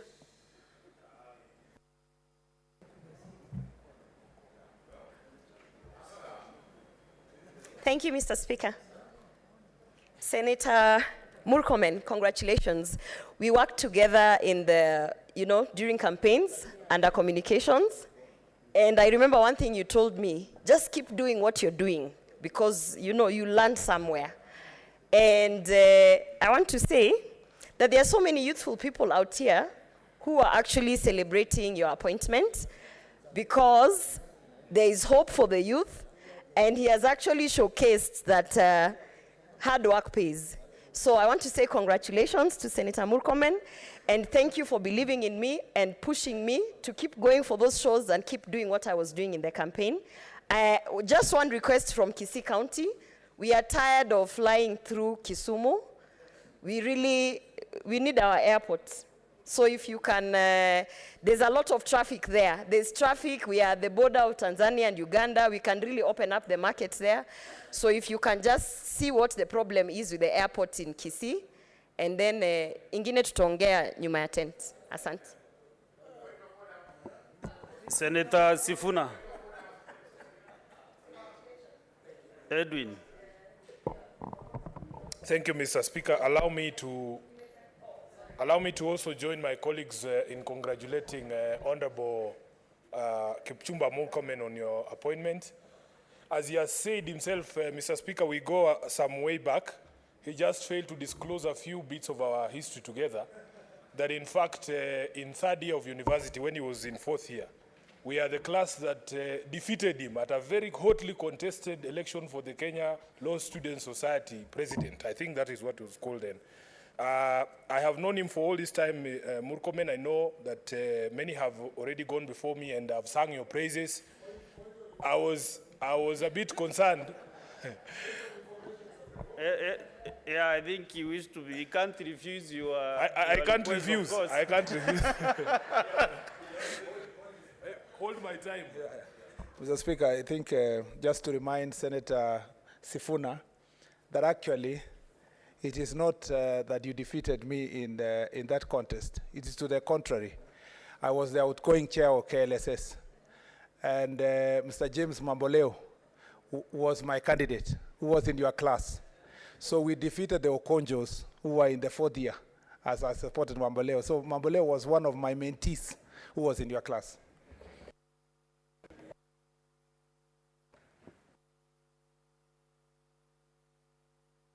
I think my brother Sigei can jog my memory, because I do remember that Senator Murkomen had a project and we defeated the project. That was Okonjo.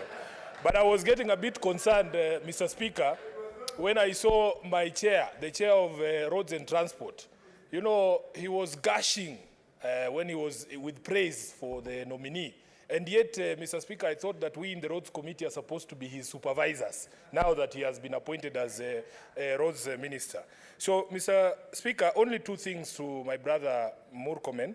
Number one, as Senator Ososi has alluded to, Mr. Speaker, we would like a proper unbundling of all the road functions that are supposed to be handled by the county. Here in Nairobi, we have that problem. We have agencies of central government that still run certain roads in Nairobi, and we would want that you as a champion of devolution lead that particular fight. Number 2, Mr. Murkomen, Senator Murkomen, as you know, the neighboring counties of Kajiado, Machakos, have been described variously as the bedrooms of Nairobi. But we in Nairobi are unable to access our bedrooms, Senator Murkomen. We would want you to complete the dualization of the road from Bomas of Kenya all the way to Rongai and even Kiserian if it is possible. We would want you to complete the dualization of the road from the Machakos turnoff all the way to, where is that? The Kitengela turnoff, so that you are able to access our bedrooms. We would want you to support our bus rapid transport program in Nairobi and a light rail for the people of Nairobi to be able to move around very easily. Lastly, as the SG of ODM, I will be moving my party not to field a candidate in Elgeyo out of respect for you. Thank you very much.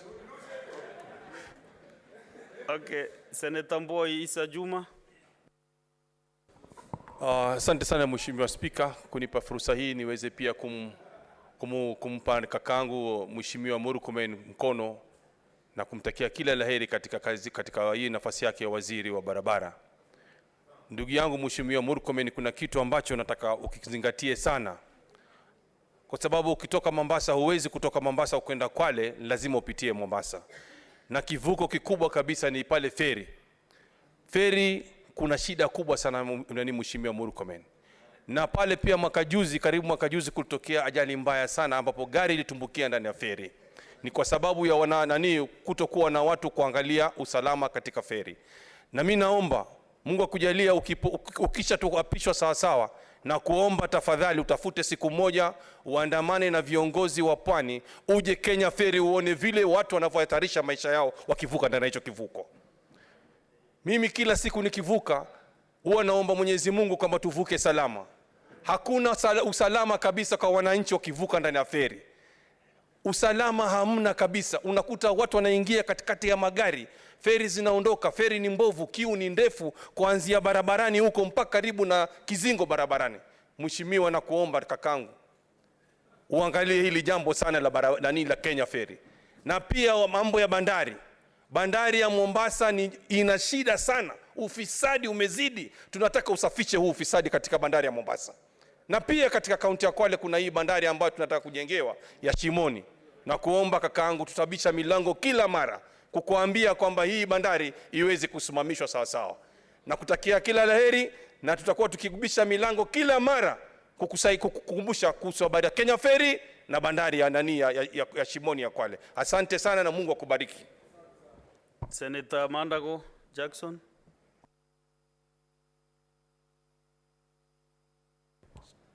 Thank you, Mr. Speaker. Mr. Speaker, let me take this opportunity to congratulate the Senator for Elgeyo Marakwet, Kipchumba Murkomen, for being appointed the Cabinet Secretary for Roads.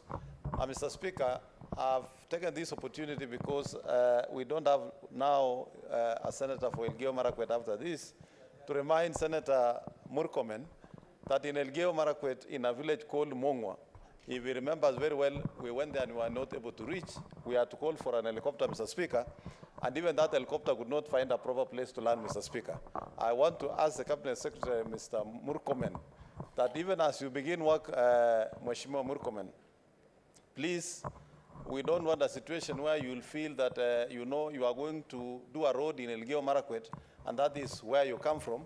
The people of Mongwa and the people of Elgeyo Marakwet and the Noreb region, Mr. Speaker, needs all the security roads to be open, Mr. Speaker, so that the issue of banditry and cattle rustling will come to an end, because other livelihoods will then be opened up, Mr. Speaker. Mr. Speaker, I also want to remind Honorable Murkomen that he is aware that the North Rift region, being the breadbasket of this country, the number of roads that were done under low volume, Mr. Speaker, cannot allow farmers to transport their produce in large quantities, Mr. Speaker. The Kenya National Highways Authority and the National Transport, Agency has been confiscating the lorries and fining our farmers huge amounts of money because of tonnage, Mr. Speaker. Mr. Speaker, I hope those roads will be made to carry the necessary load so that our farmers can have the produce to reach the market, Mr. Speaker. Mr. Speaker, finally, I want to ask the Senator to ensure that local Kenyan contractors are given priority to do roads in this country, Mr. Speaker, so that the money can remain in this nation, Mr. Speaker. And where foreign companies are given, where foreign. Thank you, Senator Mandago. Senator Betty Montet. Thank you, Mr. Speaker, sir. Mine is to congratulate my brother, my old friend, Senator Waziri. I wish you well. We have confidence in you. Kenyans have confidence in you. Take care. Your docket touches lives direct. Waziri, take care of our skies, take care of our roads, take care of our seas. We have full confidence and we are behind you in prayer and wish you well as you serve Kenyans. Waziri, you don't have to say anything. Kenya's history will be written, and you've written your history right and correctly in this nation. Congratulations and God bless. Thank you. Senator Robahali Ibrahim. Thank you very much, Mr. Speaker. Senator Waziri Murkomen, I would like to congratulate you for your new appointment and approval today. I know you will find your entry very full, but you're up to the task. We have no doubt. We've worked with you from URP days until now. You are a very humble leader, extremely respectful, and extremely approachable as a leader. As I stand here, I have no doubt that you will provide impartial leadership, devoid of any political partisan, fears, because during the revenue sharing formula that was just discussed, your county was gaining, and you stood with us very firm. Even though your county was gaining, you stood with the rest of the counties that were losing in the principle of equity to make sure that no county stands to lose and the counties can only gain. As you go and start your responsibility as a Minister for Roads, I would like to remind you, as our colleagues have mentioned many roads, one lifeline road that we have in our region is not one many roads as mentioned, but the only lifeline road, the most transformative investment of the government of Kenya for the people of Northern Kenya, that is Horn of Africa Gateway Project. That has been negotiated. The program's at advanced stage, is low-hanging fruit. Please pick it up and run with it. Thank you very much, and pongezi Waziri Senator. Asante.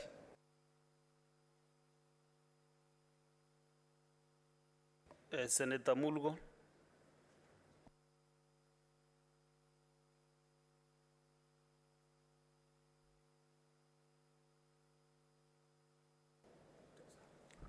Thank you very much, Mr. Speaker, for giving me the opportunity to express my congratulations to Minister Murkomen. Minister Murkomen is a person that has given a lot of light and a lot of hope to young people, especially those that come from very humble backgrounds that otherwise would not have a hope. But in Murkomen, they see hope and they see light through the tunnel at the end of the day for them. And so I congratulate you very much and hope that God will give you the strength and energy to serve Kenyans equally. And especially as we talk of roads, we in West Pokot and also in Marakwet are very happy that our roads will be better than they are now, because we don't have access across the counties in some of the places. And then secondly, the bravery you have shown over the years, we hope that God will energize and strengthen you, because some of the situations in Kenya need that bravery so that there is a sail through. Otherwise, most of the things are at a stagnating situation, especially when you talk of roads. And then in you, Murkomen, the situation and the conflicts that we have in North Rift, I think will be a thing of the past with your help and the help of the leaders there, so that we join hands together and make sure that our people live peacefully. Thank you. Congratulations. Senator Okia Andrew Omtata. Patirinda.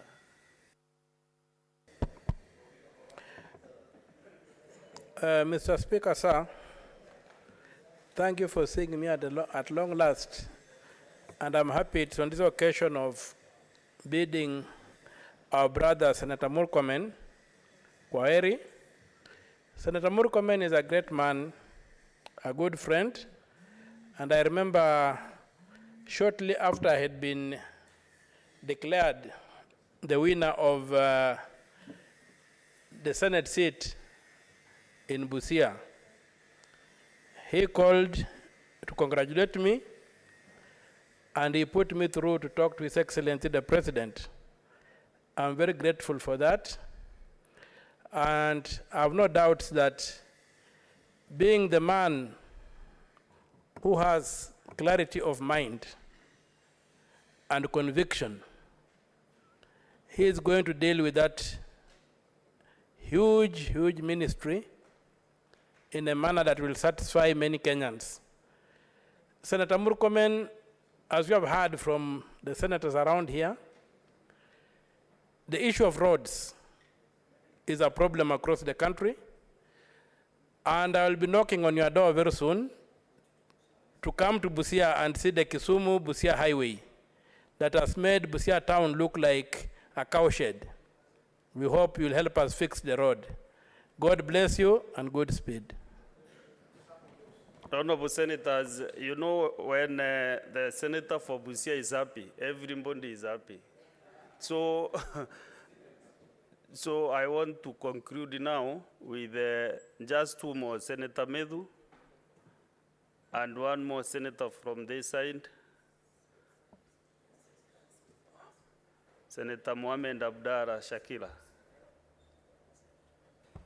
Thank you very much, Mr. Speaker. I'm very grateful that I got an opportunity to speak on this very big day.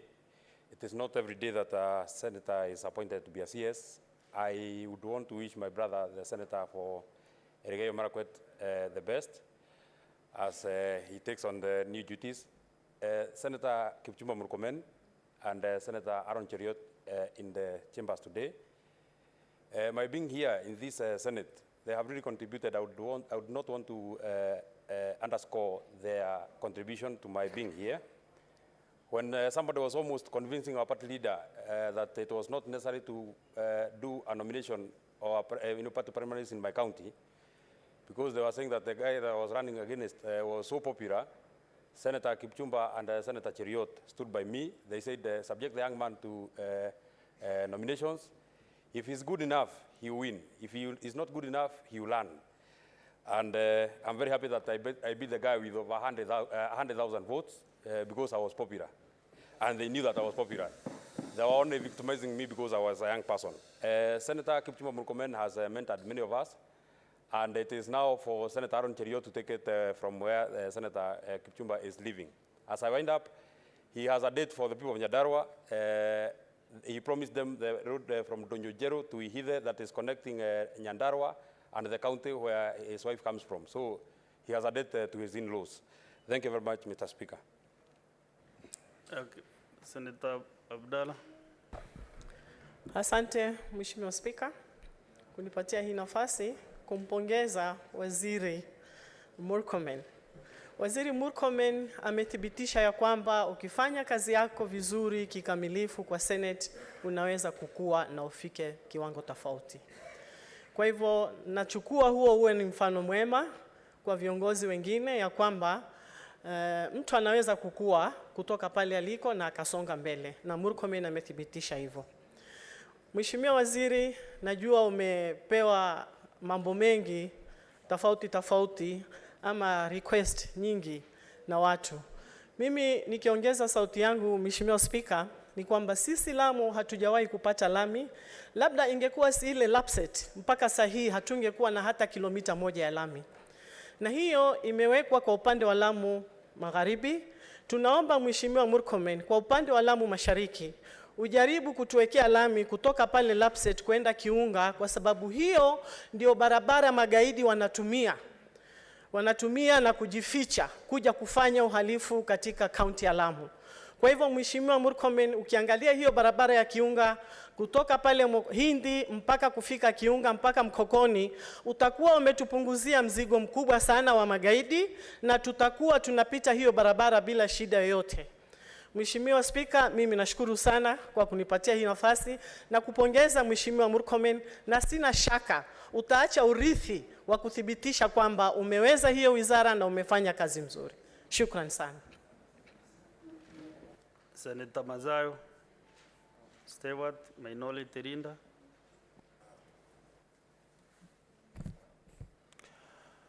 Asante Bwana Spika kwa kunipatia nafasi hii. Cha kwanza nataka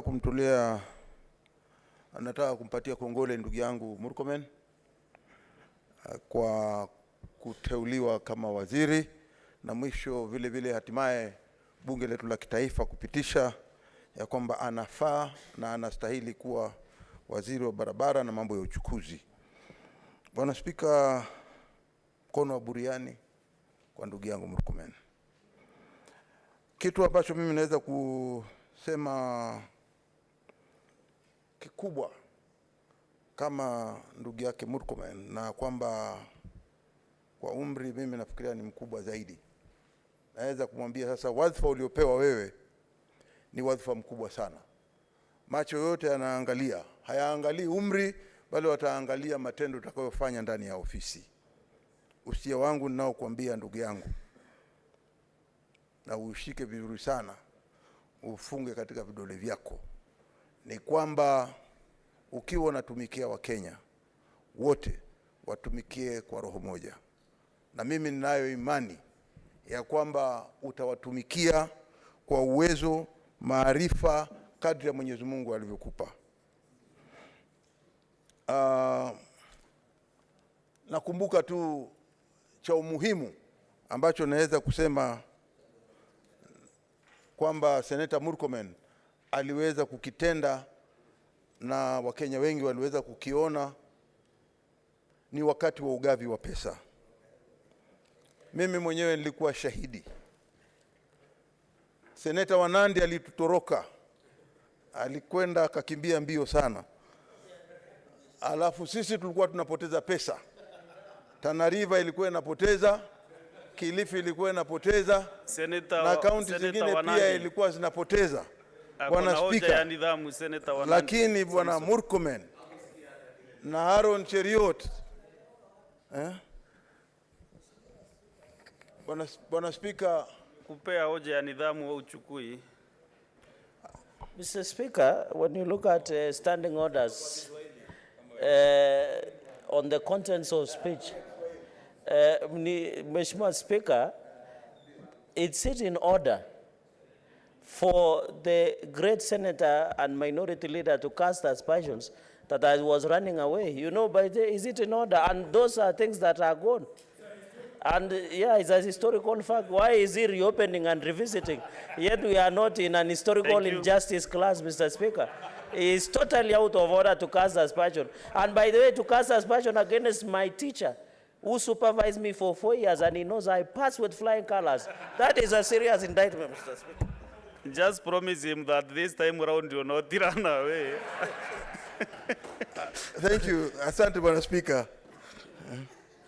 Bwana Speaker, wakati ule ilihusika kusema kabisa kwamba lazima watu waonyeshe ubabe, waonyeshe ya kwamba wana Ukenya ndani.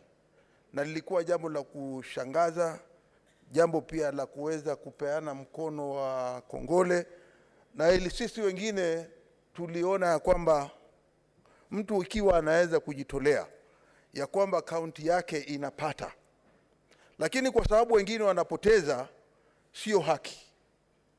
Akaona ni kwamba lazima asimame na wale wanaopoteza ili tupate maendeleo. Bwana Speaker,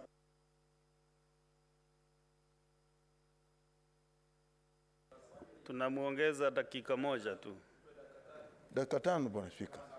Tafadhali. Umemaliza 2. Haya.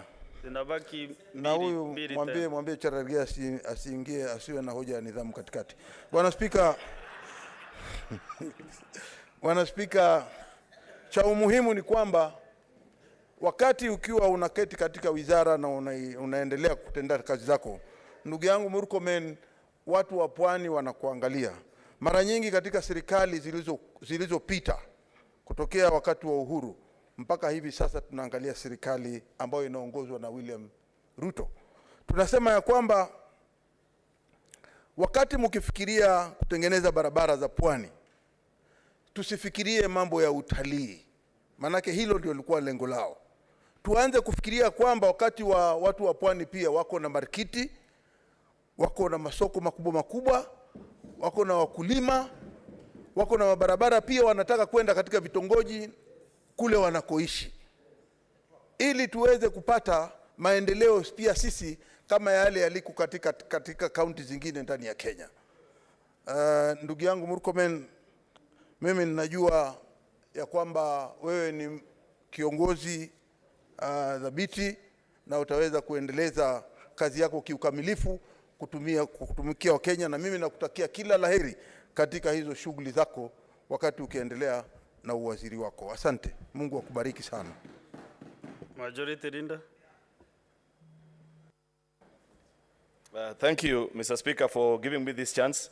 I want to join the rest of our colleagues in, first of all, congratulating our colleague, Senator Kipchumba Murkomen, for his appointment and now confirmation by the National Assembly, awaiting to take the oath of office and begin his stint as a Cabinet Secretary for Transport, Infrastructure, and so many other things. On many occasions, Mr. Speaker, he loves to remind us that he's now in charge of land, sea, and air. A very powerful man in this country. But I'd wish to remind him, Mr. Speaker, that on many occasions, Senator Kipchumba Murkomen is my good friend. I always refer to him as the son of Reverend Joanna Kanda, to remind him his roots, not to forget the upbringing that has gotten him this far. I'd wish to remind my colleague and that on this day, as we bid him farewell as colleague senators, to first stay true to his roots and remember that as a country, Mr. Speaker, and this is something which I say to all of us as leaders, on many occasions we forget that we lead extremely poor people. You know, Mr. Speaker, you come to Parliament, we serve in high offices. When you fly, you're flown on business class, you're able to afford the best of food in town. And on many occasions, it's very easy to lose touch with reality and forget that the people we represent, the people upon whose ticket we get the chance to serve country, live in raw, abject poverty.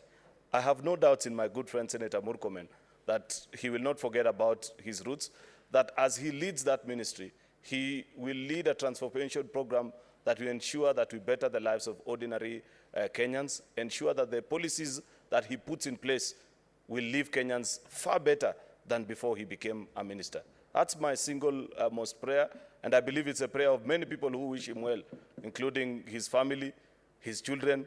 I'm sure if I had gotten a message from your son, Kiberur, or Kibet, or Kipto, or your daughter Cherono, or even your wife, Gladys Wanjiro, they will have asked that I remind you to remain to be the true family man that you are. Don't forget your family, even as you serve the nation, Senator Kipchumba Murkomen. I believe that even as a Senate as well, we are your second family.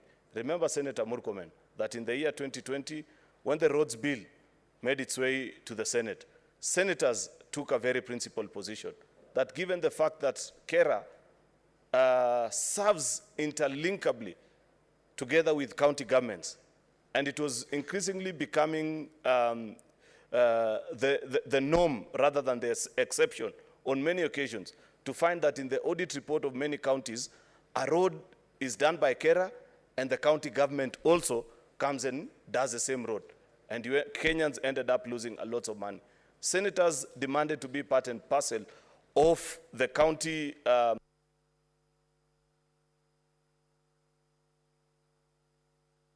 Yeah, and him some 2-3 minutes. Senator Faki wants to give me 1 hour. I don't think I need that, Mr. Speaker.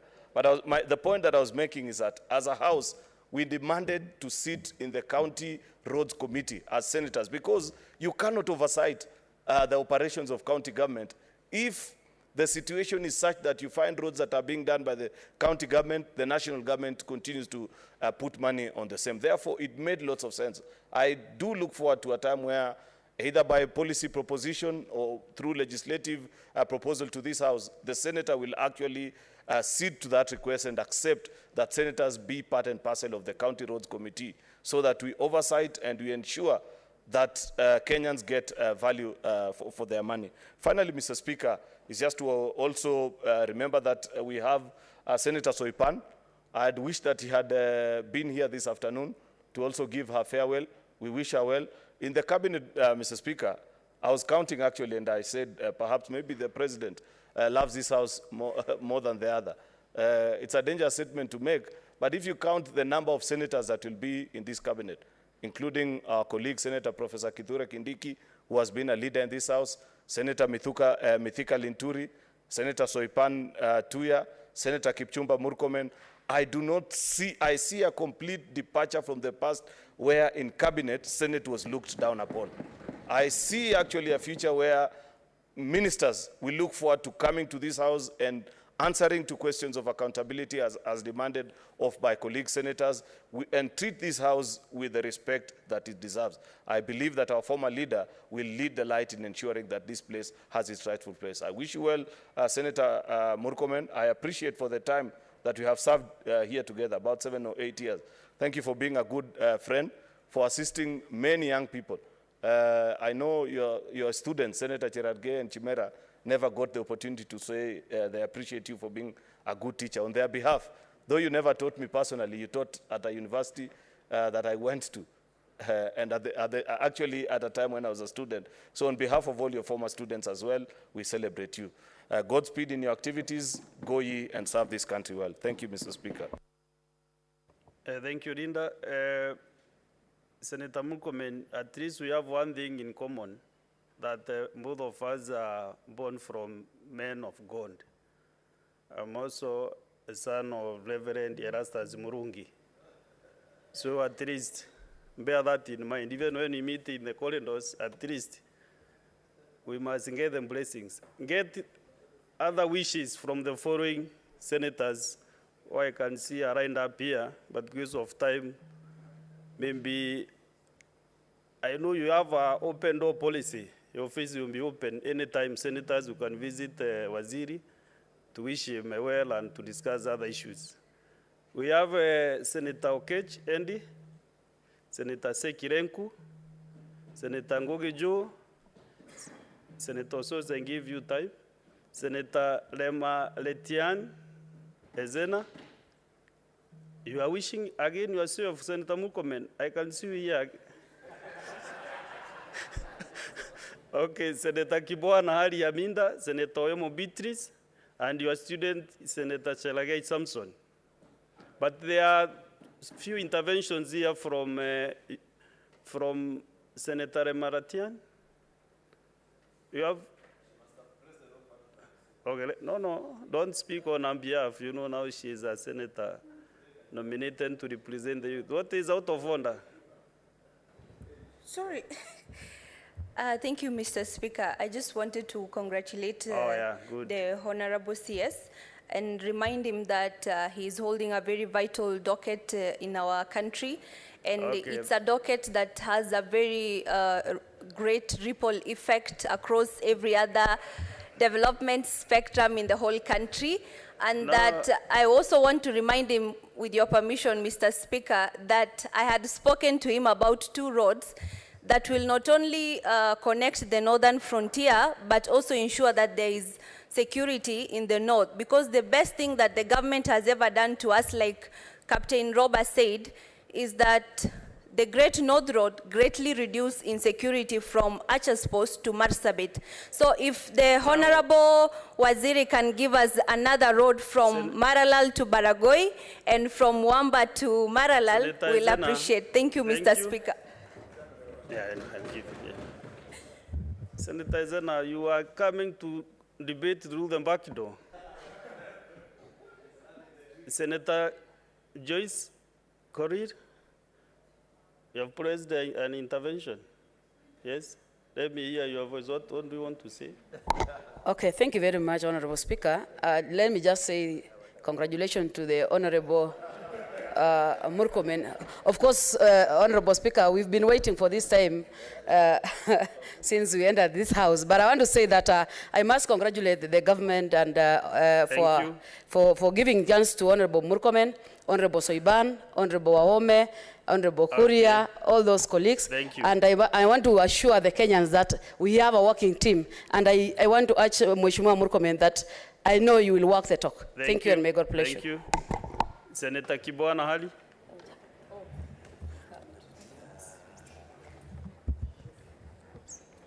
Oh, thank you, Mr. Speaker. I wanted to congratulate the same. May I continue, Mr. Speaker?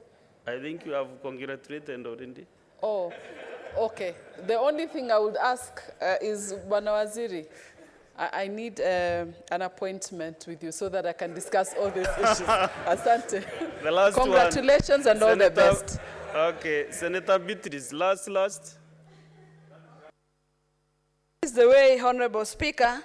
I also want to add my voice and to, as I congratulate Senator, I also want to remind Senator that the issue of standards and policy on our roads remain with the national ministry. It is unfortunate, Honorable Speaker, that so much money is used in making construction of roads down at the counties, but standards are never observed. And that means even as PAC oversees the usage of money, our Waziri needs to stamp his feet when he takes office in ensuring that standards are met down at the counties as roads are made. Thank you. Senator Ngoge, and then I'll give the Senator Murkomen the last shot.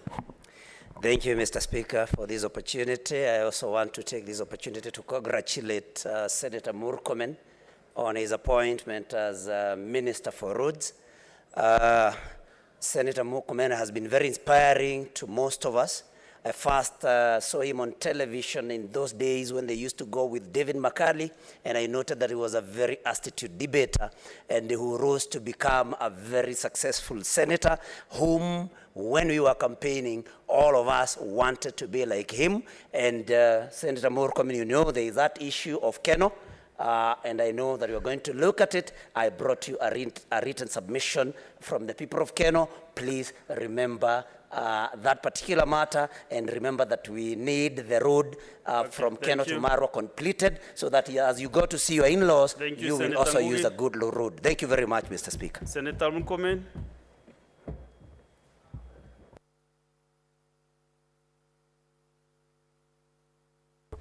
Mr. Speaker, I wanted just to conclude by thanking my colleagues for so many kind words, bipartisan in nature, and Mr. Speaker, some of the things we've done together here, which I couldn't even remember. So I want to tell each one of you, asanteni sana. Mr. Speaker, I also forgot earlier to thank the staff, the Secretariat of the Senate, led by the clerk, Mr. Jeremiah Nyegenye, and the entire team. They are some of the best public servants we have in this country. And without their support, I would never have done anything as a senator, deputy leader of majority, and a majority leader. So I want to thank all the staff. They have been extremely kind to me in drafting bills, in reports, in letters, everything that I've wanted to be done for me. And I want to ask the senators here to utilize the services of our most knowledgeable secretariat. Last, Mr. Speaker, I want to thank the team that has made it possible for me to be in this Senate.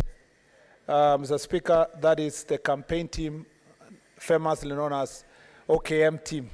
I want to thank them everywhere for volunteering to campaign for me to win 3 elections, Mr. Speaker, and for staying the course. And I want to tell them our journey is not yet over. We are taking a pause from elective politics, Mr. Speaker. We will be back. And lastly, Mr. Speaker, I want to tell my family, like Senator Cheriot said, to Gladys, to Kipto, to Kibet, to Cherono, to Kiberur, that your father is very proud of you and your husband is very proud of you for giving me the opportunity to serve the people of Kenya and the Elgeyo Marakwet people in this chamber. And I look forward to your partnership as I also serve the people of Kenya in the new position. Mr. Speaker, after I leave this door, sadly I will not come back as a senator because I will be going to hand over my letter to your office, a resignation letter to your office, to pave way for the president to formally appoint me to serve in the docket that I have been nominated for. To all of you, we are friends. My ministry and other ministries are public office, but I will be very careful to at least give some extra consideration to this chamber, without which I would never had the kind of public limelight that I have received that allowed me to become the senator that I am. So all the requests made by senators, we can continue that conversation in the Senate. I am requesting kindly to the senators, I should be removed from the Senate Business Committee, WhatsApp group, but please don't remove me from the Senate Social Group. So that I can continue, so that, Mr. Speaker, I can continue enjoying the jokes and the good moments that we enjoy as senators. I thank you, Mr. Speaker.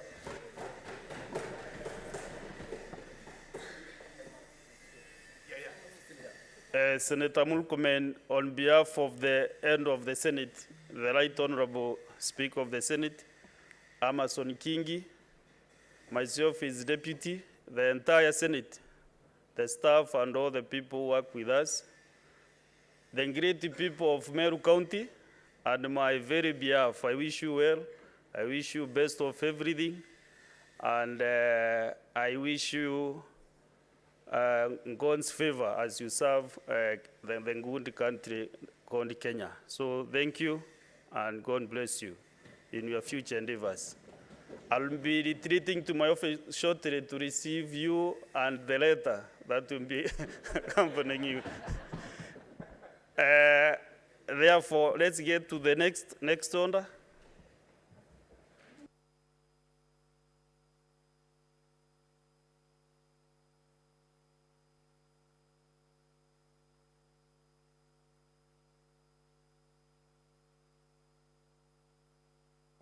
We go back to the statements under Standing Order 53.1, and the Honorable Senators allow me not to give any comments on these statements. Senator Mohamed Chute.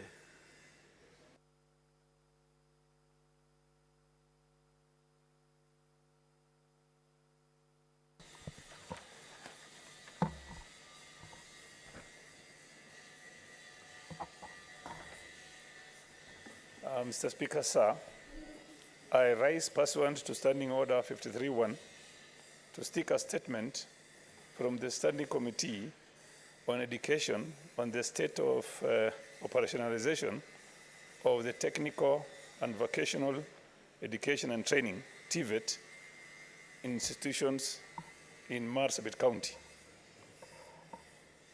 In the statement, the committee should, 1, state the number and particulars of students sponsored by the county government to undertake their training in the TVET institutions in the county in the last 5 years.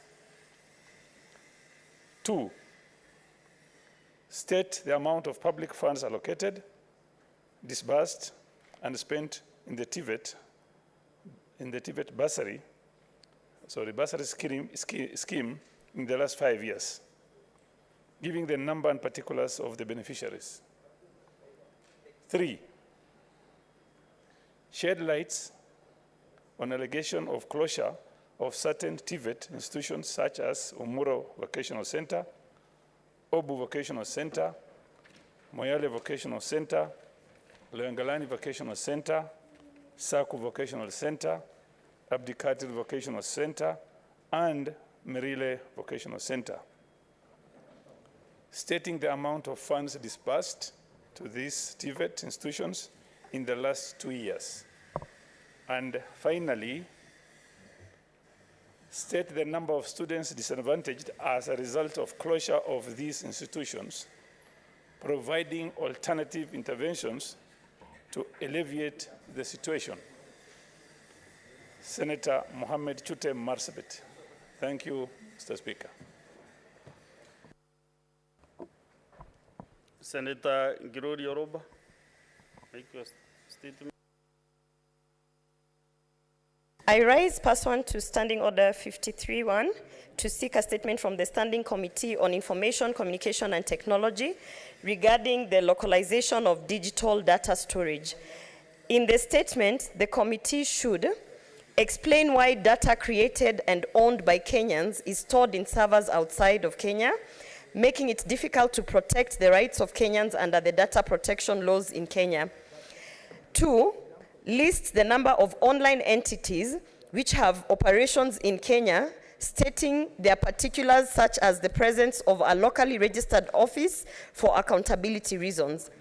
3, state the amount of revenue collected by the Kenya Revenue Authority from online-based entities such as Google, Apple, Amazon, Facebook, Uber in the last 3 years, outlining challenges and legislative interventions to enhance efficiency in collection of taxes from entities operating remotely.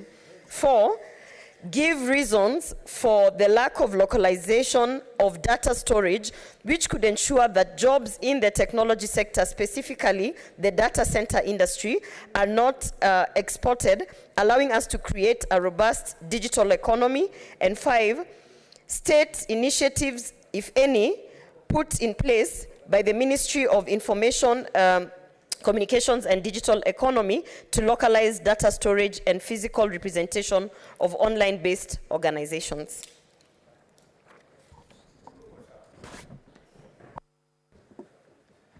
Thank you, Senator Roba. Senator Hamida Kibwana.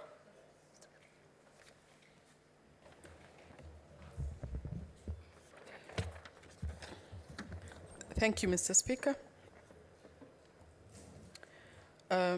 Mr. Speaker, sir, I rise pursuant to Standing Order 531 to seek a statement from the Standing Committee on Health on incidents on negligence at Mama Lucy Kibaki Hospital in Nairobi County.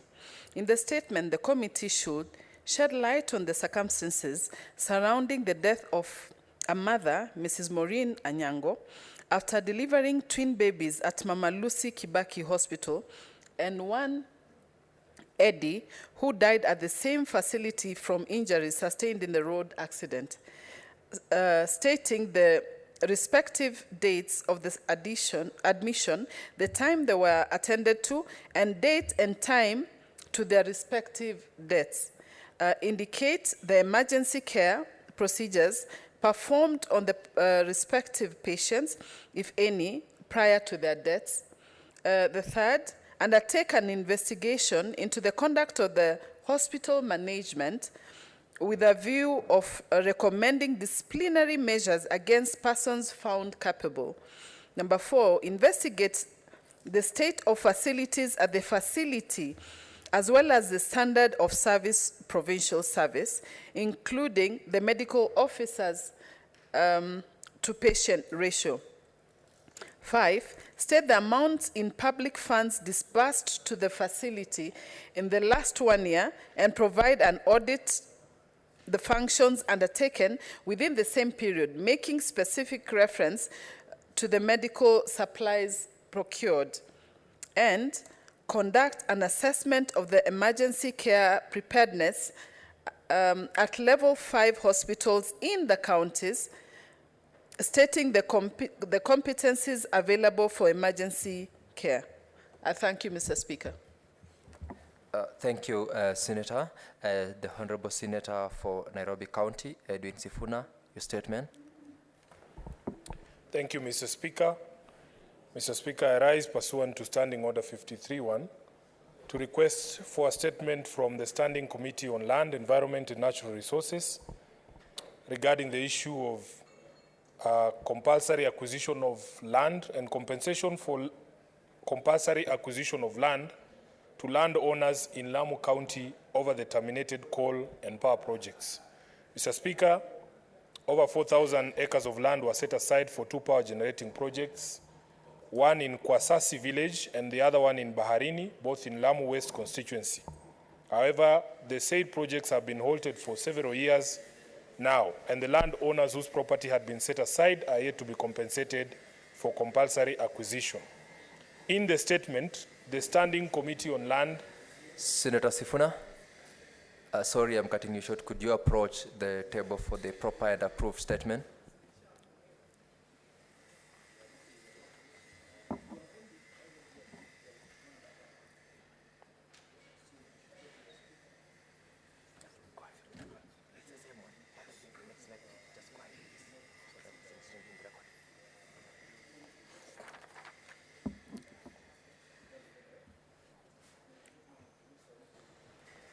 You may now proceed, Senator Sifuna. I thank you, Mr. Speaker.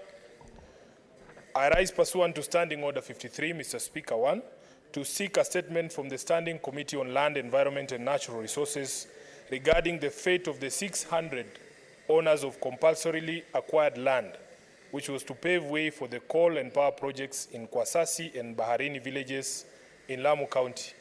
In the statement, the committee should, 1, explain the circumstances surrounding the inordinate delay in compensation of persons whose land was compulsorily acquired by government to pave way for the projects.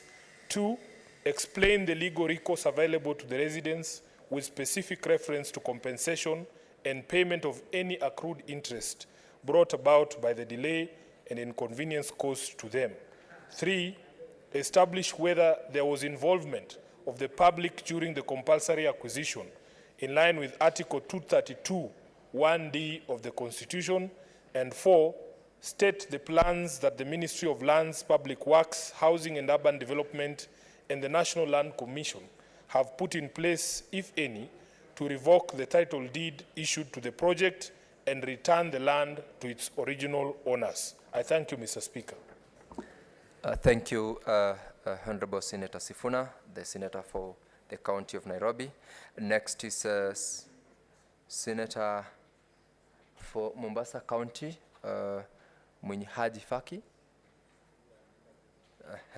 We are going to defer that. The next Senator Madzayo, he's also not in. We will defer. Let's call the next order. The next order, please. Order number 8, motion. Parking charges in institutions offering essential services to the public.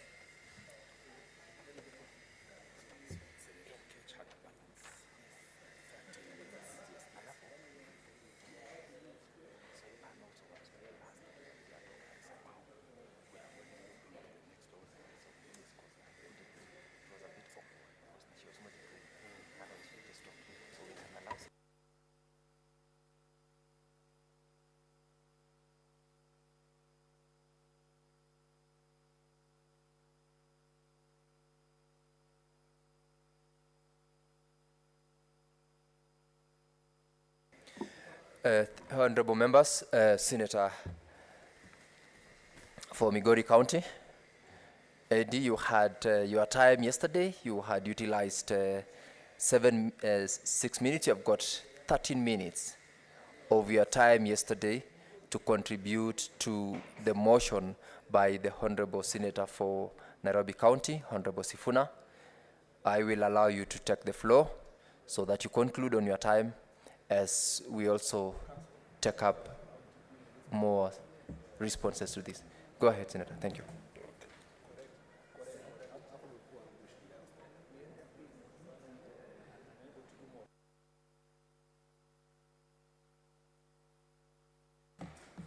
Yeah?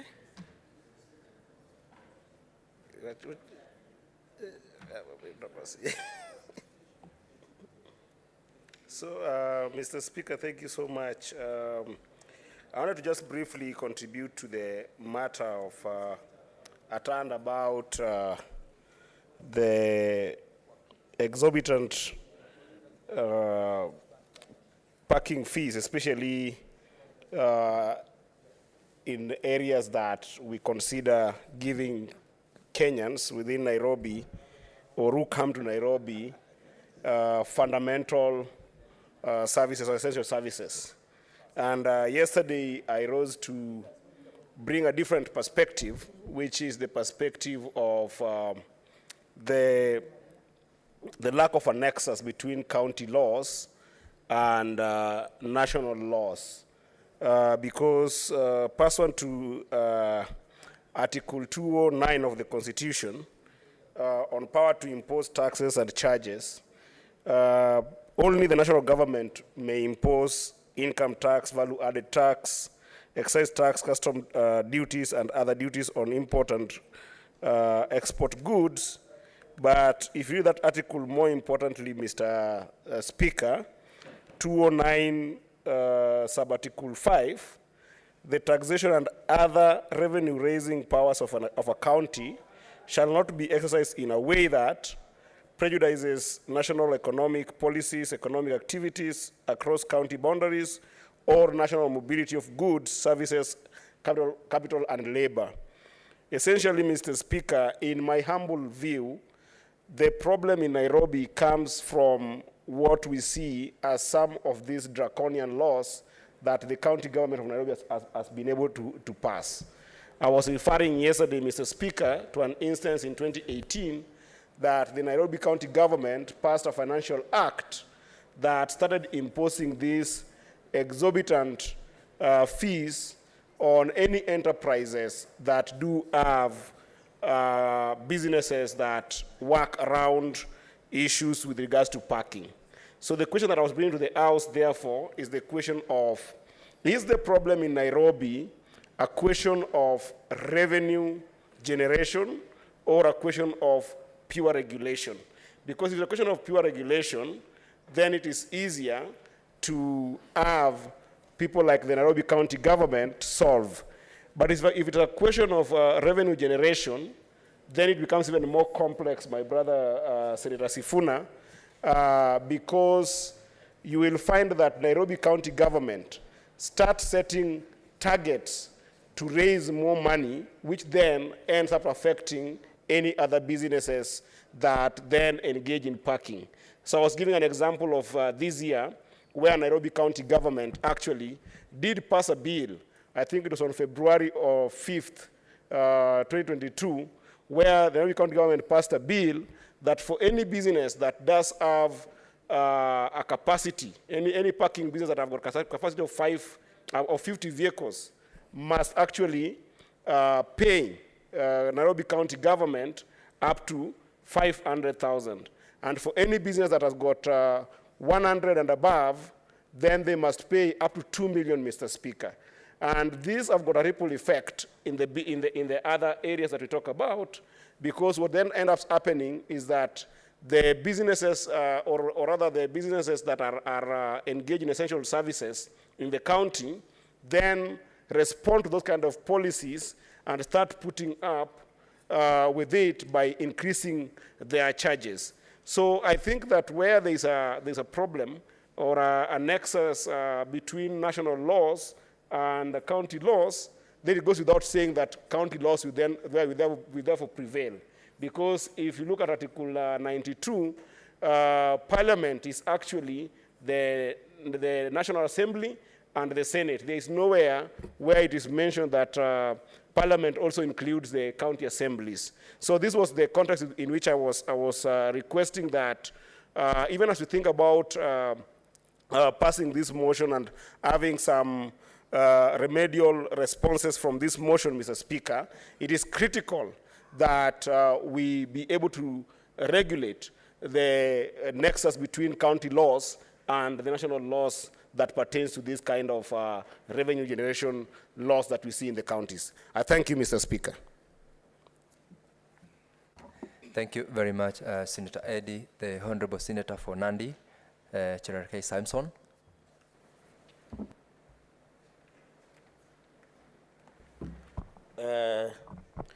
Thank you, Mr. Speaker, sir. From the onset, I want to support the motion by my big brother and my senior in profession, and the city senator, Senator Edwin Sifuna.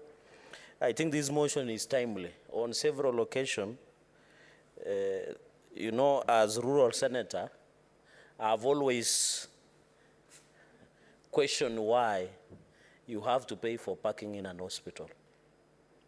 It is very tragic. It is inhumane. And Mr. Speaker, there is a famous singer in Gengeton called Major. He has sung a song saying Nikubad. And he said, hii society imerot kwa sababu unalipa parking hadi kwa hospitali. Mr. Speaker, and he goes on to sing about other things like pastors demanding for offerings and what have you, and yet their congregants are poor. That song, that song, Mr. Speaker, by Major, it's called Gengeton. Senator Dr. Boni Halwale, what is your point of order? Mr. Speaker, just on an important issue of the traditional procedure, a member cannot, while debating, switch from one language to the other. I appreciate, Mr. Speaker, that he was trying to speak to the words in the song, so as to convince the House that he was not changing, but trying to bring on the table the song. He has got only one avenue, Mr. Speaker, to sing. Can he sing? If he doesn't want to sing, he withdraws, Mr. Speaker. Honorable Senator Cherargei, you are being invited to sing. Do you want us to find a way of playing the background sound as well? But you are a senior member of this House. Kindly, Mr. Speaker, kindly continue with the language that you had started with. Mr. Speaker, there is nowhere in the standing order that says I must sing and there should be a soundtrack.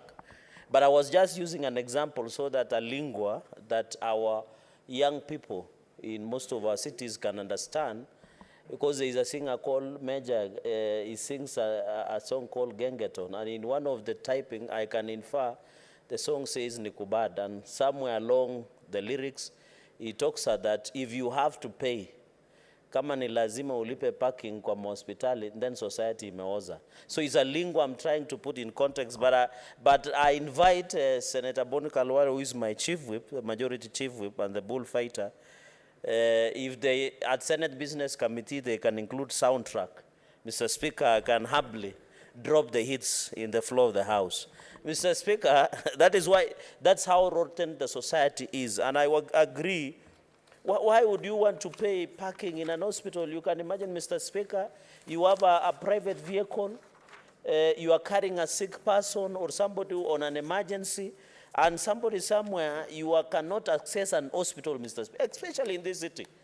Even one of our providers, I don't want to mention names, where the insurance cover has been provided for. In fact, their parking is more expensive than even the malls, and even the airports, and even the normal parking that we pay in town, Mr. Speaker.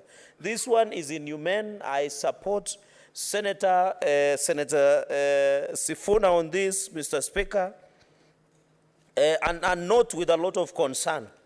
I know the issue of Article 209 of the Constitution on imposition of tax and a fourth schedule, when one of the roles of county governments, Mr. Speaker, is also management of parking spaces in our cities, counties, and when you look even at Urbans and Cities Act, Mr. Speaker, it provides for those issues. Where I agree is that majorly essential services like picking and packing are designated, but most of these hospitals, Mr. Speaker, are owned privately. I don't think public hospitals, in my own opinion, have normally charge parking fees, but mostly are private hospitals.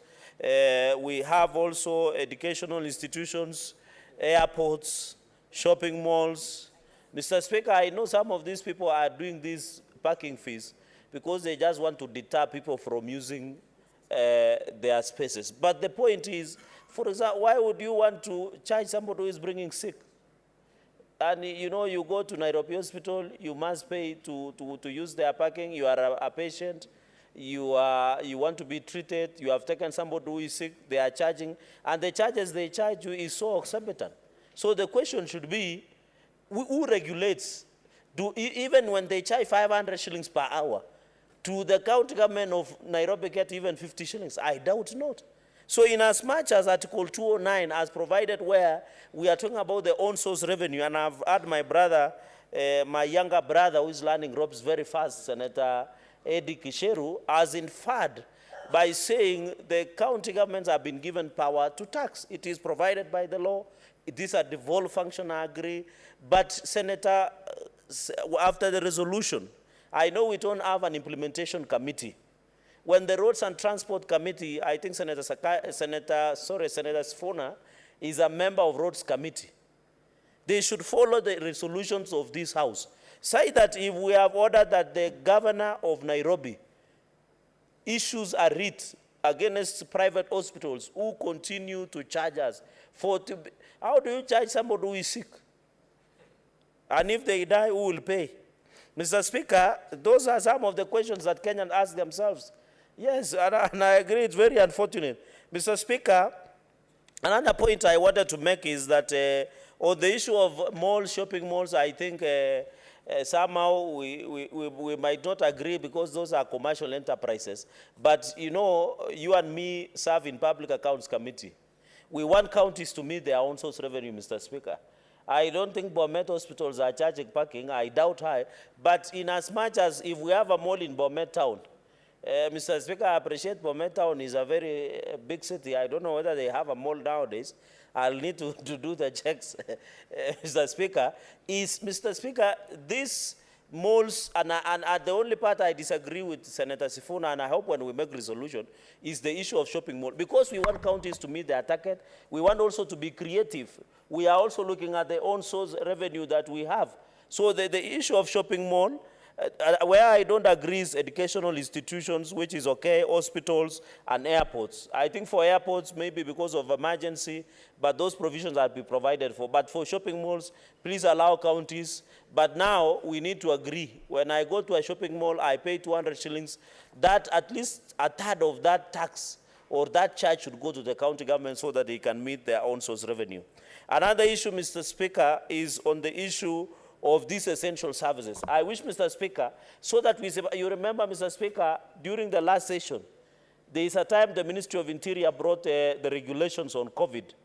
And one of the issues was even issuing letters to drivers, designating and marking some of those vehicles.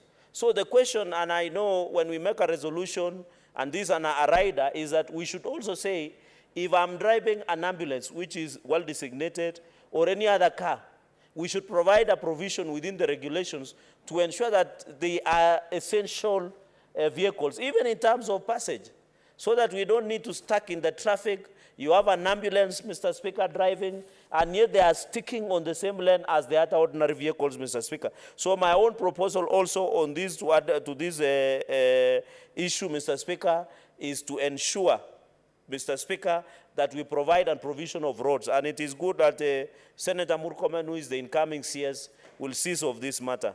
Number 4, on the issue of fiscal planning, I think even the government is very keen on affordable housing.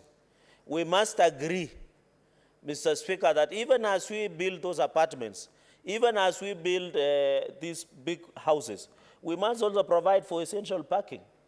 Because some estates, when you drive in this city, I don't know whether it is the design of the city, maybe the city senator will inform me, when you are, whether it is by design that when you go to some estates, people are parking their vehicles on the road, on the main road where you are passing. So I think as we push for the affordable housing, and I was disappointed, I didn't see the Secretary General of, unless my eyesight is failing me, I didn't see, Mr. Speaker, the Secretary General when the President visited Soweto B in Kibra, Mr. Speaker. I don't know whether he was there. I'm ready. Do you want to be informed by Senator Sifuna, the Honorable Senator Cherargei? It looks the information is vital. Okay. Go ahead, Sifuna. Mr. Speaker, I want to indeed confirm that I was not able to attend that ceremony because at that very same time, on that same day, we had the election of the chairman of the Parliamentary Accounts Committee. Here, I was attending to that business, Mr. Senator Cherargei. Senator Cherargei, as you wind up, kindly wind up your contributions to the debate. Mr. Speaker, I can spot the incoming CS of Environment is here with us, Senator Rosalinda Soipan Tuya, the first Maasai girl to be a CS in this country. And I know she would want to make her exit, is it maiden or exit speech? And I can see the Queen of the North, she's very excited. It's called girl power. Mr. Speaker, I want to congratulate, I understand where he was, Mr. Speaker.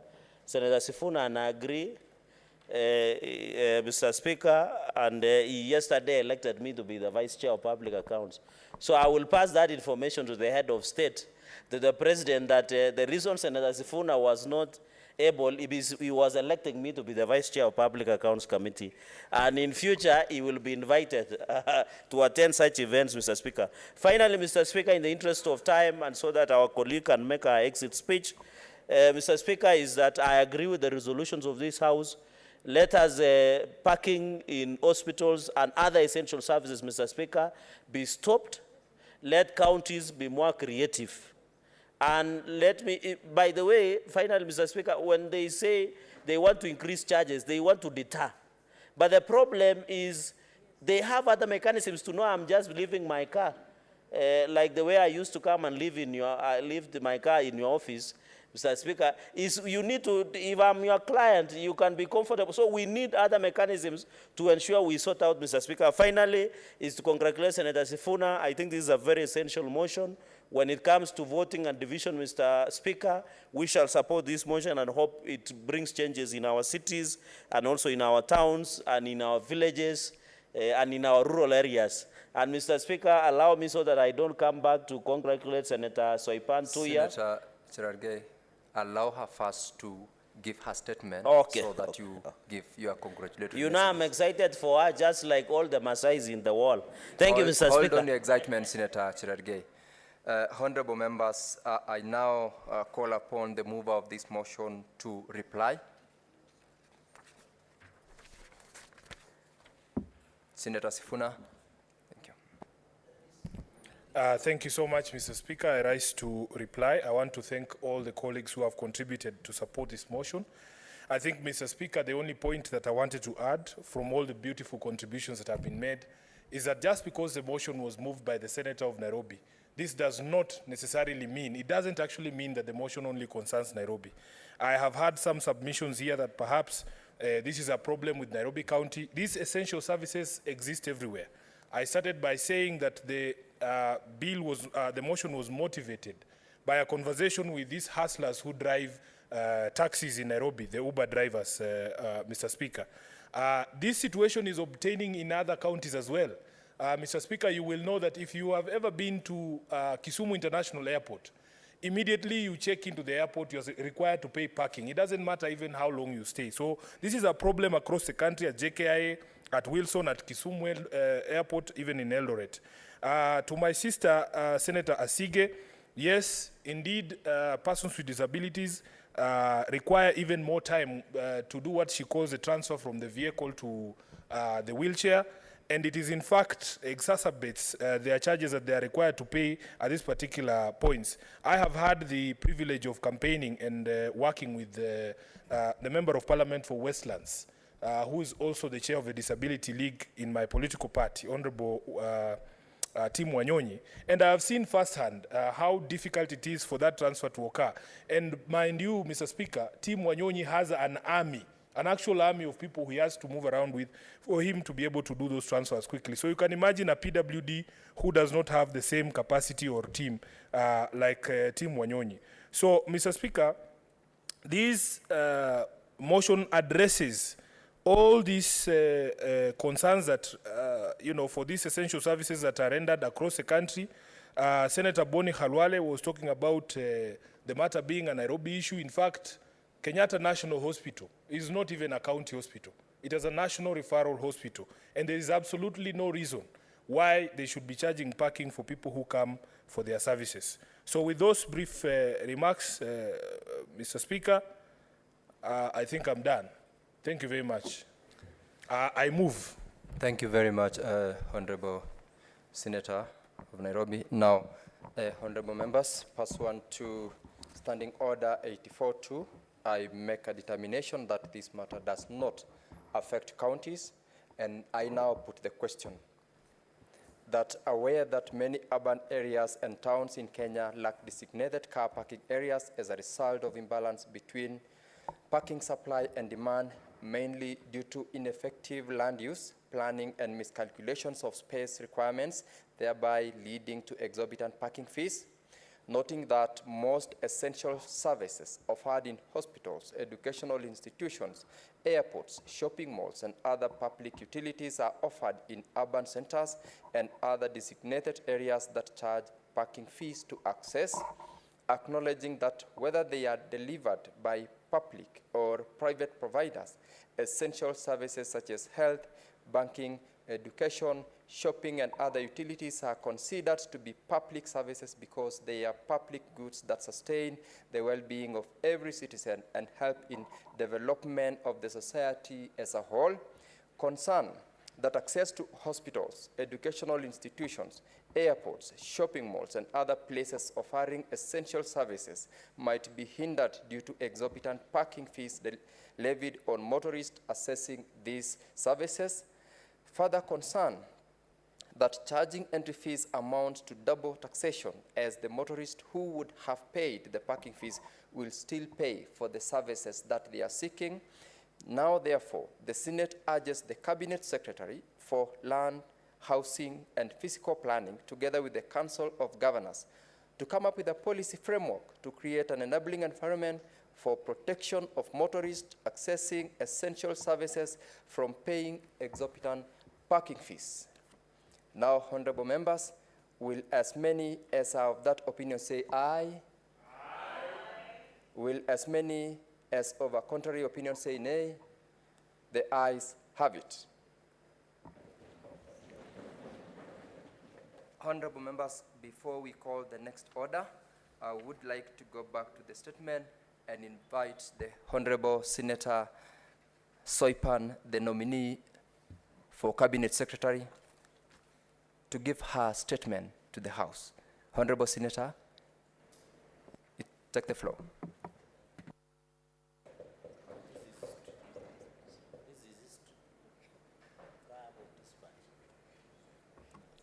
Thank you, Honorable Speaker, for this very golden chance. And before I say anything, first I would like to congratulate you. I've not had the opportunity for you to have been elected to be on that seat. I have been in that position before in the National Assembly, and congratulations. It's a good place to be, to serve the House and indeed Kenyans. Honorable Speaker, I take this time to really say I'm grateful to the Almighty God for giving me an opportunity to serve this country in many positions of honor. Honorable Speaker, and to say that this is I know there's maiden speech, so this should be the what? The closing speech in the Senate. Farewell speech. Farewell will do.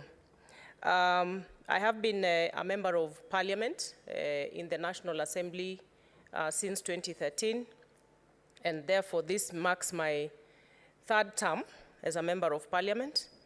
And grateful so much to the people of Narok County who propelled me to these positions right from the moment when I got elected as the woman representative for Narok County in 2013, for which I served for 2 terms.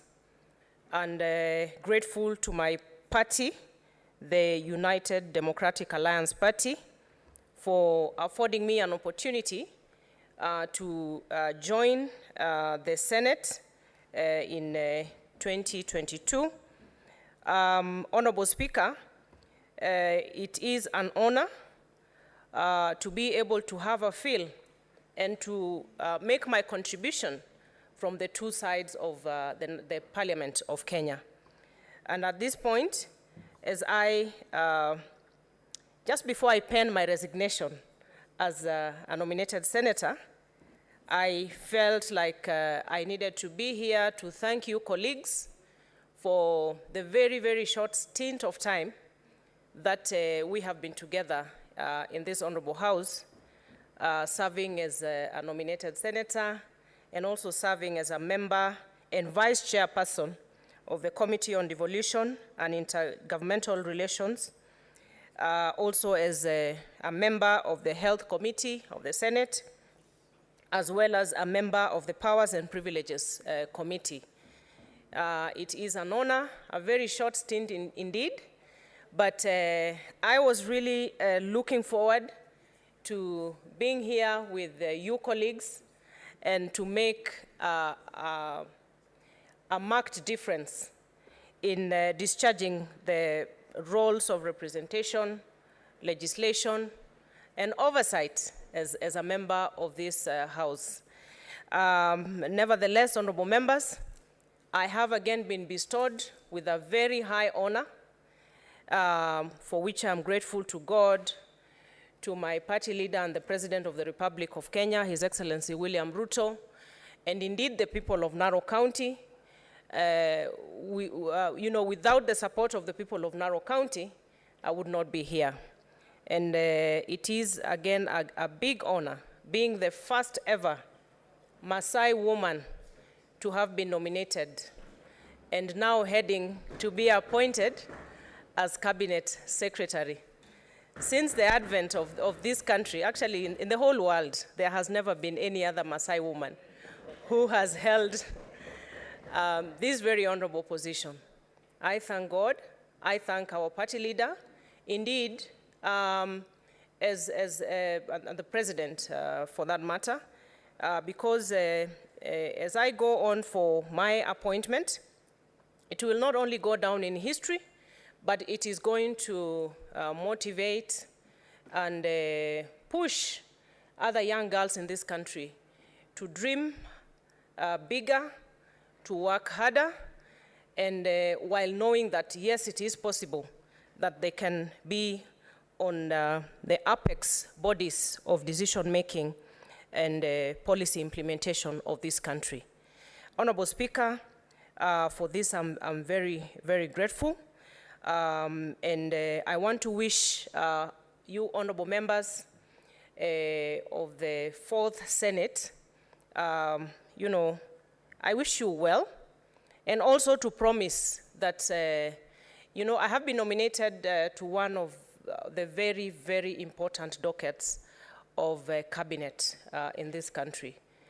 The docket of environment and forestry carries a lot of issues that are of grave concern, not just for Kenyans, but for the globe over. Matters climate change, the need to revamp the greening of our country, the need to restore our forests, our very fragile ecosystems, which are holding the lives of Kenyans together. Honorable members, you are all aware and actually feeling the pinch of the current effects of prolonged droughts, particularly in the arid and semi-arid regions, people in the verge of starvation, and all this really linked very intricately to the docket for which I am due for appointment. Honorable members, with that, I know the Committee on Lands, Housing and Environment of this House will be one that I'll be working very closely with, but also the general membership of the House. I know there are many issues that are of concern to your constituents that will be under my docket as Cabinet Secretary for Environment and Forestry. I promise an open door policy where we can interact and work closely together, complement our efforts to make lives better for our people in Kenya. And I will also be looking forward to your support. I am ready to support and to work together with you all, but also seeking and hoping that I'll get the maximum support that I need to be able to discharge my duties as Cabinet Secretary.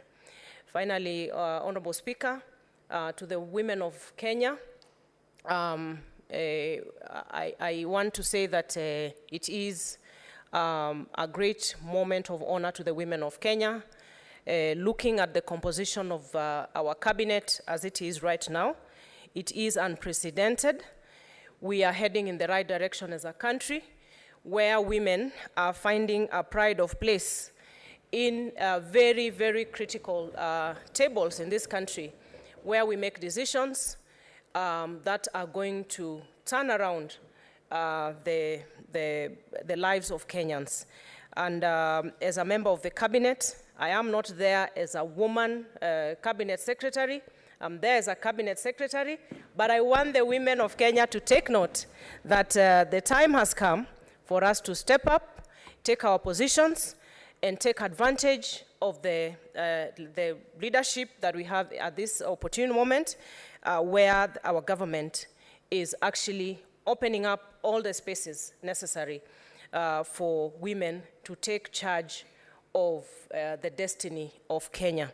And being that my seat here was on an affirmative action position, again, holding brief for the women of Kenya, I want to believe that my colleagues here who are nominated senators take your space, take it very bravely and courageously, do your work without any fear, and you are no less than any other senator elected in this House.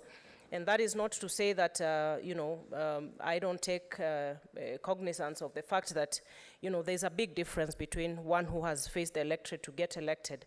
But for you being in this House as a woman, you have a clean slate to just be able to make your mark, leave your footprints for that other next woman to come and take that space as you go for something bigger. So thank you very much, Honorable Speaker. Honorable colleagues, I'll miss you all so much, but I want to say that you are free to visit me in my office, and anytime, if I'm called to appear or provide any sort of support to the Senate, be assured that I am ready and willing, because we need a concerted effort to be able to deliver from the different fronts for the people of Kenya. Thank you very much, Honorable Speaker. Thank you. Thank you very much, the Honorable Senator Rosalinda Tuya Soipan.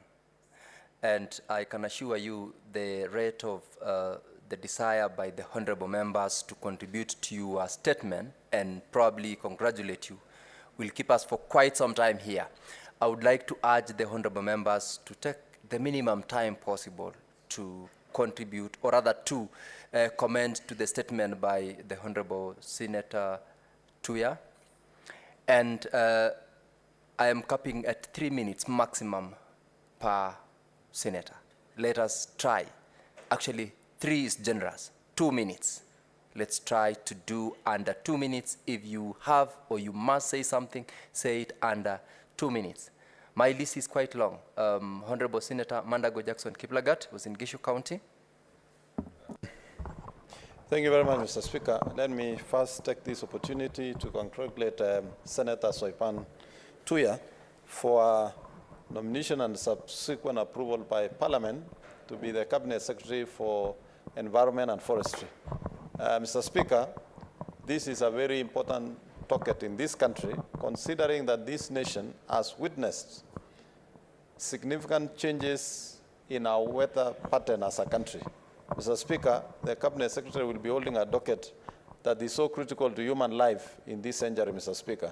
And Mr. Speaker, I would want to urge the Cabinet Secretary to ensure that our forests are safe, and we promise to work closely with her in terms of legislation to make sure that the water towers of this country, Mr. Speaker, are not only increased, but they are also protected, Mr. Speaker. Mr. Speaker, I hope the Cabinet Secretary will support Uasin Gishu County with its Eldoret City Marathon, which is a marathon meant to create awareness in terms of climate change and increase the forest cover. Mr. Speaker, I also want to encourage the Cabinet Secretary to make sure that government institutions don't do public relations with tree planting, but rather engage in tree growing, Mr. Speaker. We've seen several organizations mobilize resources, take very good pictures, get very good publicity, but 3-4 months down the line, Mr. Speaker, we actually have no trees in the places where they had gone to plant. Mr. Speaker, I wish to congratulate the Cabinet Secretary and wish her well as she serves this country in a very critical docket that is also equally important to our health, Mr. Speaker. Congratulations, Waziri Soipan Tuya. Thank you, Honorable Senator Mandago. Senator Sifuna Edwin Watena. Thank you.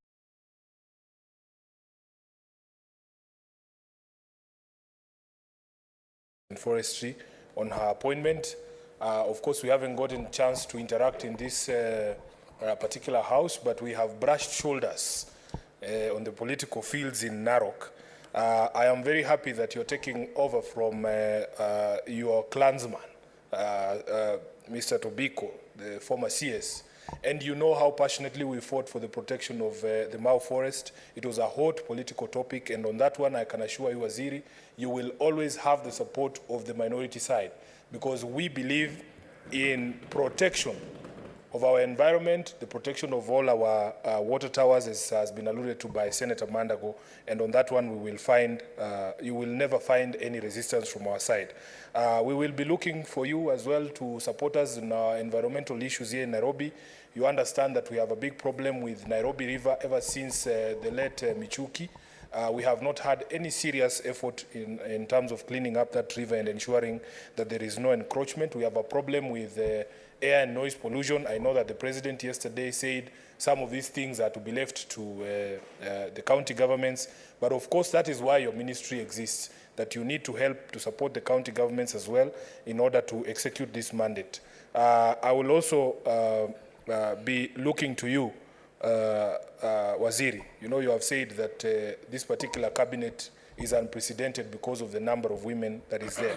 But I want to remind you that the responsibility of those of us who get an opportunity, whether it is in this house, whether it is in cabinet like you, is to hold the door for the others. Please always remind the President that he made a commitment to the women of this country that 50% of the cabinet is going to be women. So when you get into that cabinet room, when you count the numbers, if they are not half, please remind HE of his promise to the women of Kenya. I thank you and I wish you all the best.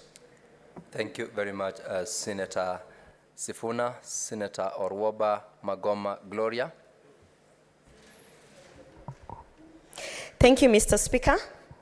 I just want to say that this is a surreal moment because many don't know that Senator Soipan Tuya was very, very instrumental in signing that women charter, in ensuring that the women were well represented and brokering a deal for the women of Kenya. As a matter of fact, she was on the forefront in terms of proposing that there should be a charter for women and even ensuring that, you know, we had the 50% cabinet secretary slots just put aside for women.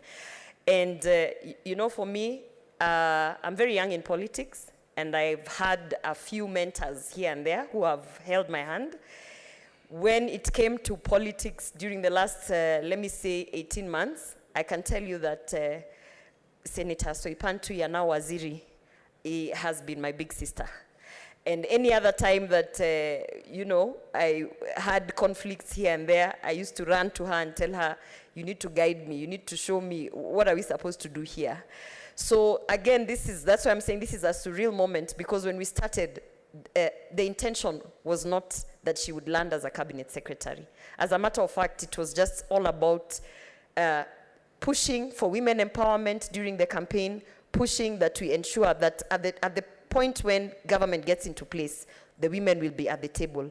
So for me, I am so happy that she actually got to be nominated as a cabinet secretary and actually at the table, and particularly in this ministry, which is going to be a game changer, because climate change is not a myth.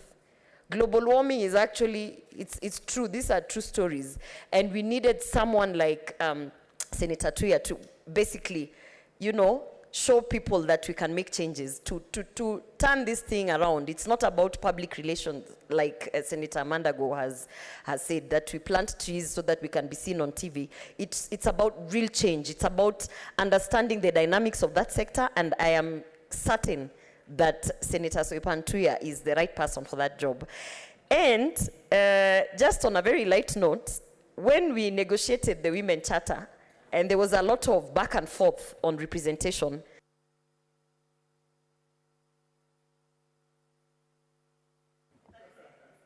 Kindly allow 30 seconds to the Honorable Senator. Thank you. When we were negotiating for that Women Charter, I can tell you that there was a lot of back and forth, and Waziri really fought for the women.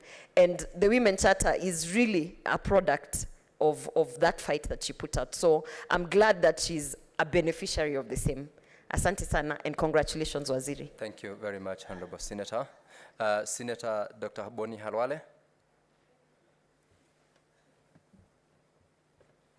Thank you, Mr. Speaker. Mr. Speaker, it's my pleasure to congratulate my kid sister, in fact, more accurately, my kid sister-in-law, for this appointment.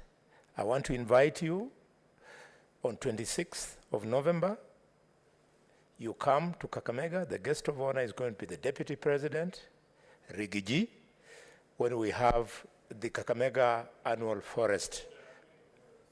The Kakamega Annual... What is your point of order, Honorable Sifuna? Point of order, Mr. Speaker. As far as I know, there is no individual who was elected as the Deputy President called Rigiji. Who might be the senator for Kakamega referring to?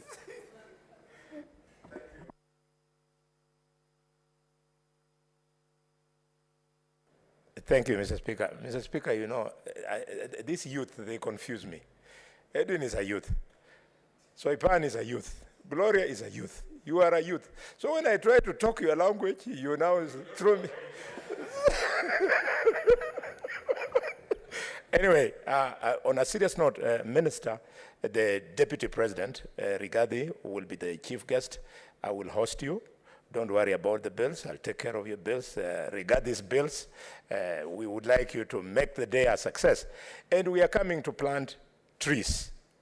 The point I want to make is that Kakamega Forest is the last remaining tropical forest, the Guinea-Congo Equatorial Forest. And why it is a success is because it is a natural forest. We would like you to move away from the plantation forests, because plantation forests are not rich, they are not diverse. Yeah, they are not diverse, so the ecology is poor. Because you are a woman, and because Professor Wangari Maathai died and that was her legacy, we would like to see that today you are entering when we have got 3.5 million hectares of forest land. We would like you, as to exit, we should double that number, and we will give you space to grow forest in Western. And before I forget, Bungoma. We have Mount Elgon Forest in Bungoma. It is the most abused forest, but nobody talks about it. Why, Minister? Because the provincial administration senior officials and other civil servants in Nairobi, they go doing logging there, so there's nobody to complain. Mount Elgon is starting to look very ugly when it used to be very beautiful. In fact, I was thinking that Senator Watenya Sifuna would be speaking to Mount Elgon because that is home. But as they do, he has now migrated to the city. We don't even know whether he'll get married. I mean, it's a big problem, Mr. Speaker. So with those many remarks, I support. Thank you very much, Senator Dr. Boni Halwale. Senator Sifuna, hold your horse. It's done. He's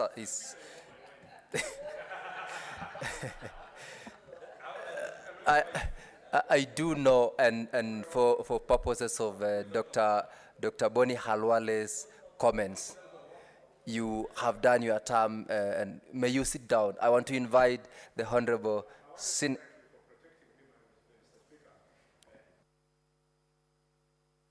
He has got a wife. But fathers, in where we come from, we don't recognize one wife. So until you get the other wives is when we shall say that you are married. All right. Senator Lemaletian M. Hezena, the floor is yours. Thank you, Mr. Speaker. I want to congratulate my sister, Honorable Soipan Tuya, the incoming Waziri for Forestry. And this is a very serendipitous moment for us as Ma youth, as Ma women and girl child.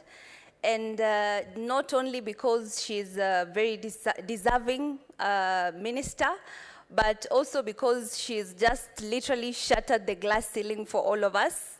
She has achieved something most of us thought unachievable, not, at least not for this time. But she has just raised the bar so high. And I know a lot of you might not understand the kind of emotions right now that we are going through, seeing one of our own with our own name and speaking our language, going to the executive. I'm hoping that she will mentor more young girls to occupy various positions in order to mentor them. And Mr. Speaker, regarding the docket she holds, I know that for a long time, Kenyans and the world have not known or truly understood that pastoralists are the biggest conservationists. And the fact that majority of these forests are across the pastoralist lands coming from the large Mau, the great Mau forest, Kirisia forest, and Marsabit, I know, and Mount Kulal, not to forget, a very serene, spectacular undiscovered gem in the north of Kenya. I know that and hope my sister Waziri Soipan will prove and show to the whole world why pastoralists are the greatest conservationists, and that will put to notice a lot of organizations that are exploiting people in the name of conservation. I think having a worthy and capable candidate in office like her, a worthy minister, she's no longer a candidate, in office will be enough proof for us to continue rallying for protection of forests and Thank you, Honorable Senator Lemaletian. Honorable members, the interest that you're exhibiting in this is massive. I want to try my best to be as fair as possible. Senator Alan Kiprotich Chesang, Trans Nzoia.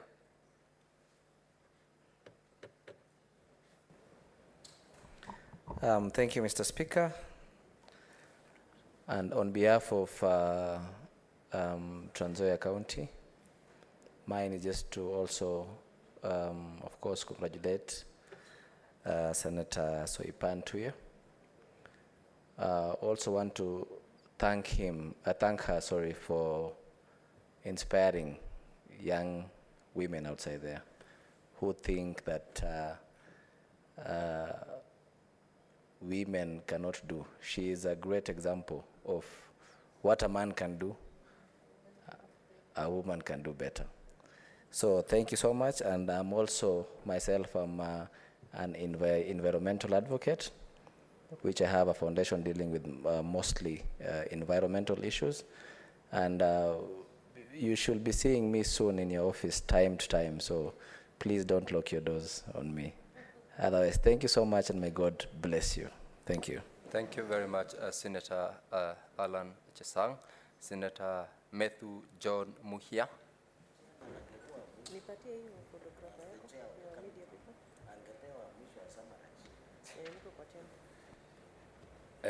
Thank you very much, Mr. Speaker. And first and foremost, I'm very impressed by the way you have been conducting this session. I would want to first congratulate Senator Soipan Tuya on her well-deserved win. As somebody has mentioned, she has shattered the glass ceiling.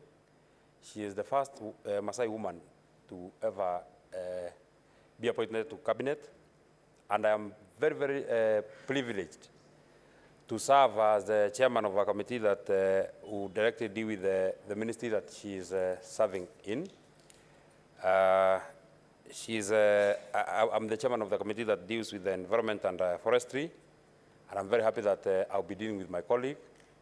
The current CS for Health, Senator Mutahi Kagwe, has never ceased, has always been very proud to refer himself to, as senator.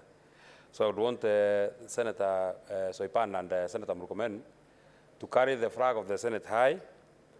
And besides the many issues that Senator Soipan will be dealing with, I would wish to make a personal appeal to now CS Soipan, that Nyandarua borders the Abadeas. Abadea is a major source of rivers and waters that come to Nairobi and many other counties, including Nakuru. That Senator CS Soipan, you be gracious enough to allow the people of Nyandarua help you in afforesting the Abadeas forest, the people of Geta, the people of Donyonjeru, the people of Jambini. You allow them take care of the young trees that are growing in the said forest. We have had a problem with the previous years. He was not really very kind to the people of Nyandarua.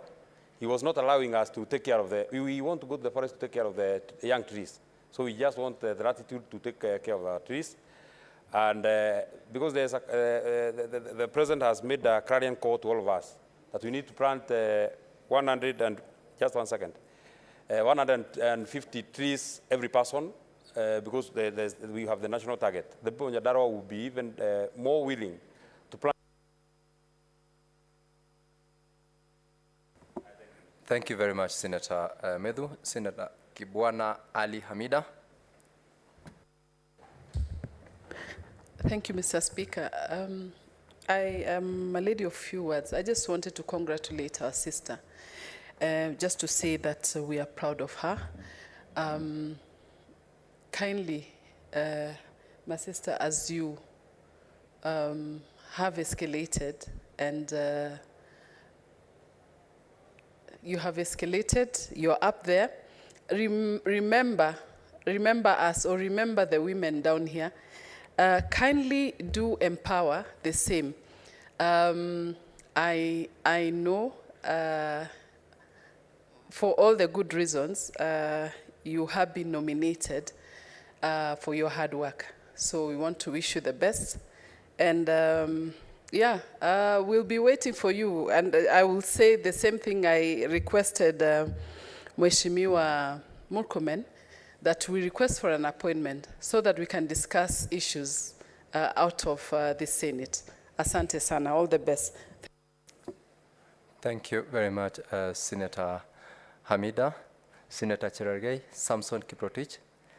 Sorry, go ahead.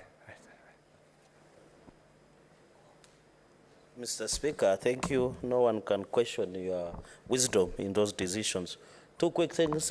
My sister, the only one who refers me as Super Senator, Senator Waziri Soipan Rosalinda Tuya, congratulations on behalf of the great people of Nandi, and we wish you well. I want to thank His Excellency the President. He didn't make a wrong choice. We believe in you. We have worked together when you were Speaker in the lower house. You graduated, you come to the upper house, the House of Union. We are proud of you.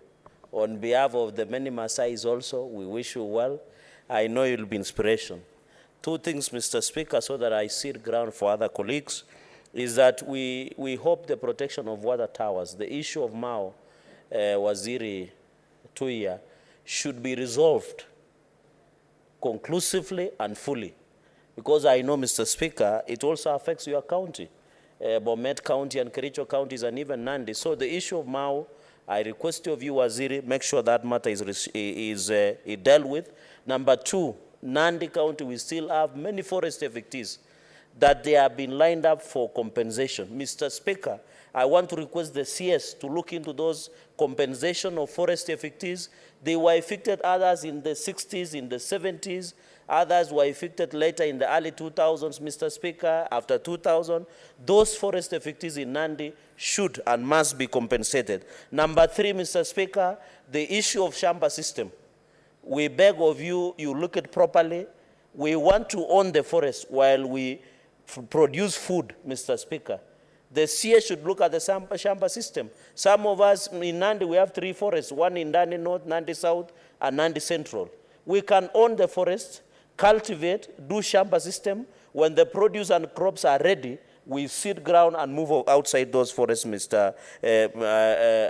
Speaker. Finally, because my time is up, is on the issue of climate change. I know you are seized of that matter. The President is interested with it. Finally, you must rein on NEMA.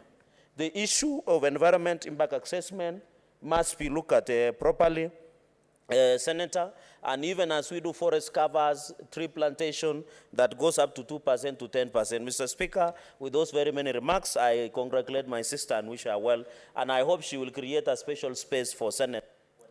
Thank you, Senator Cherargei. Senator Robert Ali Ibrahim, Senator for Mandera. Thank you very much, Mr. Speaker. I rise to congratulate Senator Soipan Tuya, and I know you're up to the task, I have no doubt. I, rise to support what Senator Hezena has shared in terms of the pastoralists and the ASALs. Environmental degradation caused by climate change and global warming is having a toll on that conservation, traditional conservation exercise. And whereas in many other areas, probably in this country, we plant trees for trees to be able to naturally grow, in these ASAL areas, you will be required to grow trees. You plant aftercare for about 3 years for them to become meaningful forest. I rise to also bring that to your attention.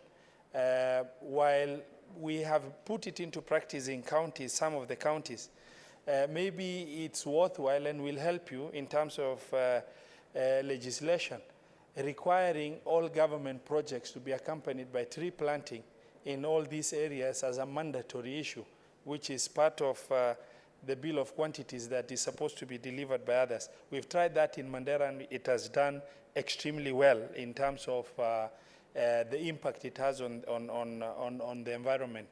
I want to say thank you very much, congratulations, and we look forward to working with you. Thank you. Pongezi. Thank you very much, Senator Ali Roba. Senator Korir Chepkoech Joyce.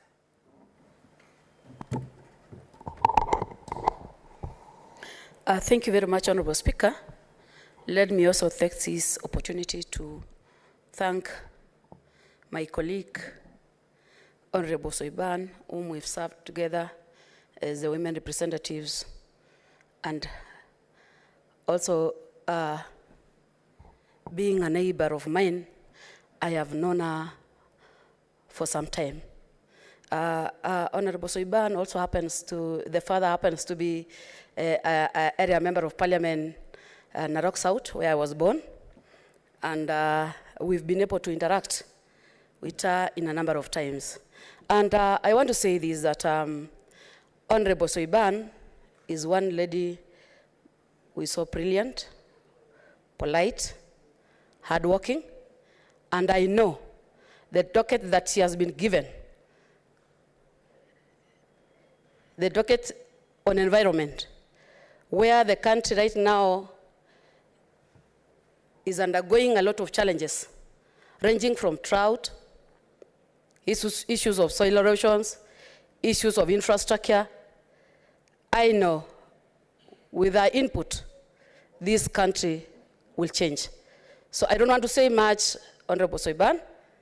Together with your colleagues who have been appointed to serve as the CSS, I want to say that I know you are up to the task, and we wish you all the best. And I know we will have a new country and a new picture altogether. Thank you. Thank you very much, Senator Joyce Korir. Senator Recha Julius Murgor.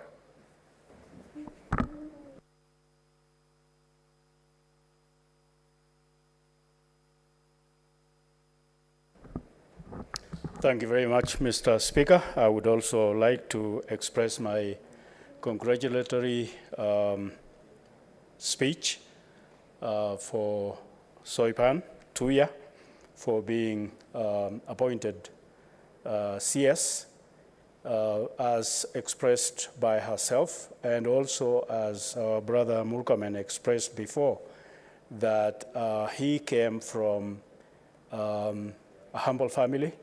And I would imagine, too, that a Maasai girl must have come from such a background. And so that makes me to thank my president, the President of the Republic of Kenya, for looking into rare cases and picking from uncommon situations and areas such that there is an elevation of such kind of backgrounds into the national level and recognized nationally. And so I would like to wish you, my sister, the best opportunity to serve this country. I served one time as an assistant minister to John Michuki, and he was really driven into tree planting and challenged me, and I did the same in my constituency then. And because these days you find that there is probably trees along the roads, but when you go inside the forest, you find a bare head like this one of Khalwale. And so I wish you just make a point to plant trees on such bare heads like this one, so that the forest is complete and thick inside. Thank you. Thank you very much, Senator Murgor. Senator Mungatana Danson Buya.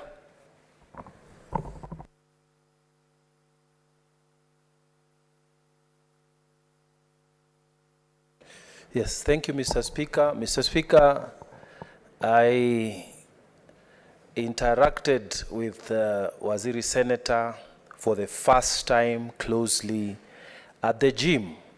This is a very fit minister, fit senator, and I know you'll be up to the task. I know you will do your work properly. Congratulations as you take up this new responsibility. We just request you to have a special look. In Tana River, we have a problem with this tree that was introduced called the Mathenge tree. It has come and literally taken away the entire forest cover, the natural forest cover. It grows very fast. It has such endurance, and it's destroying the vegetation back at home. We need some solutions. Previous ministers have tried various ways. We have not been able to take care of it. But we believe that with your leadership, you will be able to resolve the Mathenge menace in Tana River County, which is killing all local vegetation. Mr. Speaker, we even started doing charcoal burning so that we can get rid of this. But then again, we were told we cannot burn charcoal. And maybe, Mr. Speaker, we need to look at ways that are innovative, so that we resolve this matter using local ideas, because we believe that maybe that is one way of resolving this matter. I thank you, Mr. Speaker. Thank you, Senator Mugatana, for your comments. The Honorable Senator Tobiko Percy Paris. Thank you, Mr. Speaker. Mr. Speaker, let me take the opportunity to congratulate the good Senator Soipan Tuya for her successful appointment as CS Environment. Mr. Speaker, this is very nostalgic for me because I know the road that my sister has traveled to be where she is today. I know the bumps and the potholes in the journey. It's not easy for a Maasai girl to reach where Soipan Tuya has reached. My sister, I congratulate you. And my sister, I will tell you, our expectations on you are high, that the obsession of the Maasai community will not only be on the Mau. We expect to duplicate the Mau in many areas, so that in the desert of Kajiado, we will also have the Mau. I have been telling actually our community, let us stop the obsession of the Mau. Let us do other forests in other areas, because Kenya needs this forest. We need to address the climatic changes, my sister. And you know, when I was elected MP, I used to tell our people, I know even when the rains miss, they will say it is because they elected a woman. My sister, today, being CS Environment, you have a huge task, because if the rains fail, they'll say it is because a woman is CS. And so you must work double harder than any other CS. My sister, you have our prayers. We wish you well. We will be supporting you in every way that is possible. And we know you will perform. Congratulations, my sister, on behalf of the Maasai girls who today look upon you as a role model. Thank you very much. Thank you very much, Senator Tobiko Paris. Waziri, I, as a colleague, as a senior colleague from where I sit, I definitely would have also said as much, but I can't, owing to where I am here. On behalf of the very many people and very many colleagues who would have also wanted to do as much. Before you make your final comments, I also, on behalf of the Senate, wish to congratulate you. We wish you very well as you take over this ministry. God blessings. We will, as your colleague earlier on told us here, make sure that if there is an opportunity for you to come back, we could invite you, even for purposes of statements as a CS, so that we can have an opportunity to share with you in this honorable house. I wish you well. I wish you the very best, and I know you would like to make your final comments. Go ahead, thank you.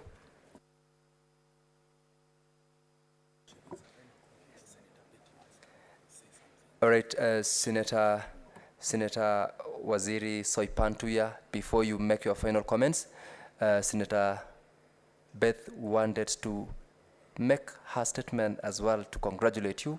I know the system has failed, but we will not fail you. We will not fail you as a house. We will give you an opportunity. Go to the dispatch and congratulate your sister. Thank you.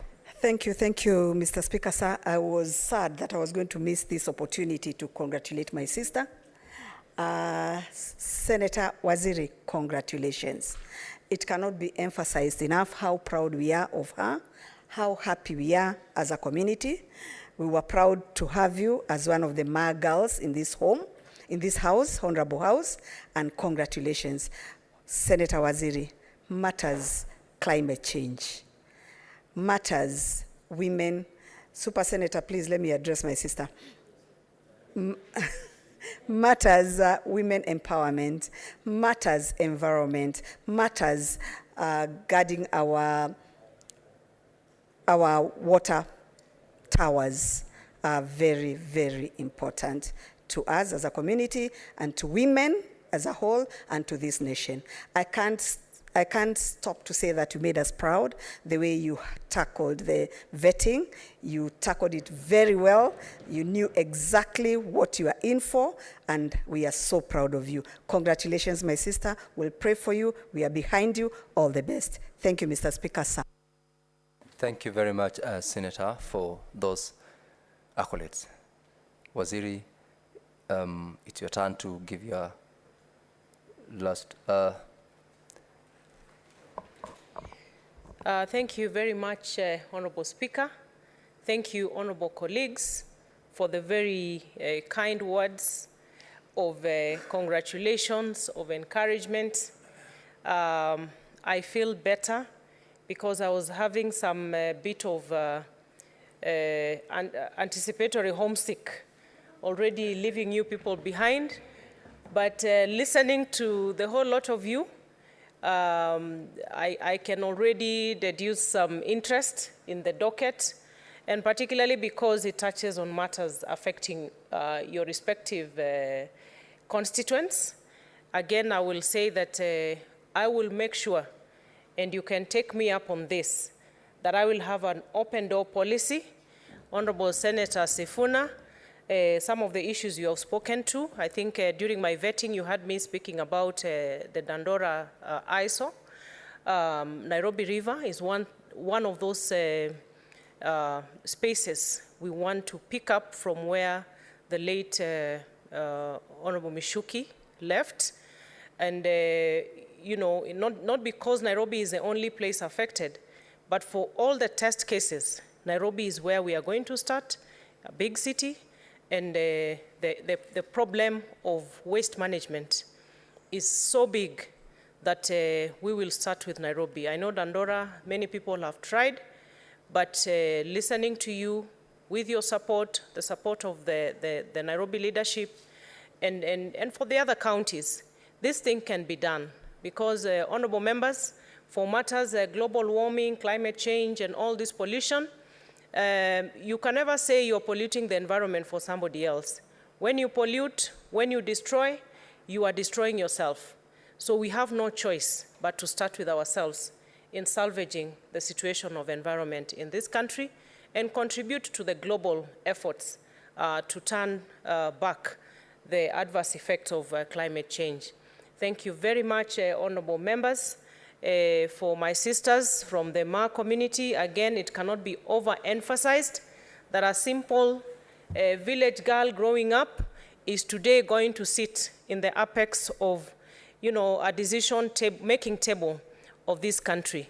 And I'm praying and hoping and I'm committing that wherever I go, it is just expanding the space for that next girl to come through. Thank you very much. God bless you, honorable members. We shall be meeting in other arena because very soon I'll be making my final exit from this house. Asanteni sana. Thank you very much, Honorable Saipan, and once again, congratulations. We wish you Godspeed.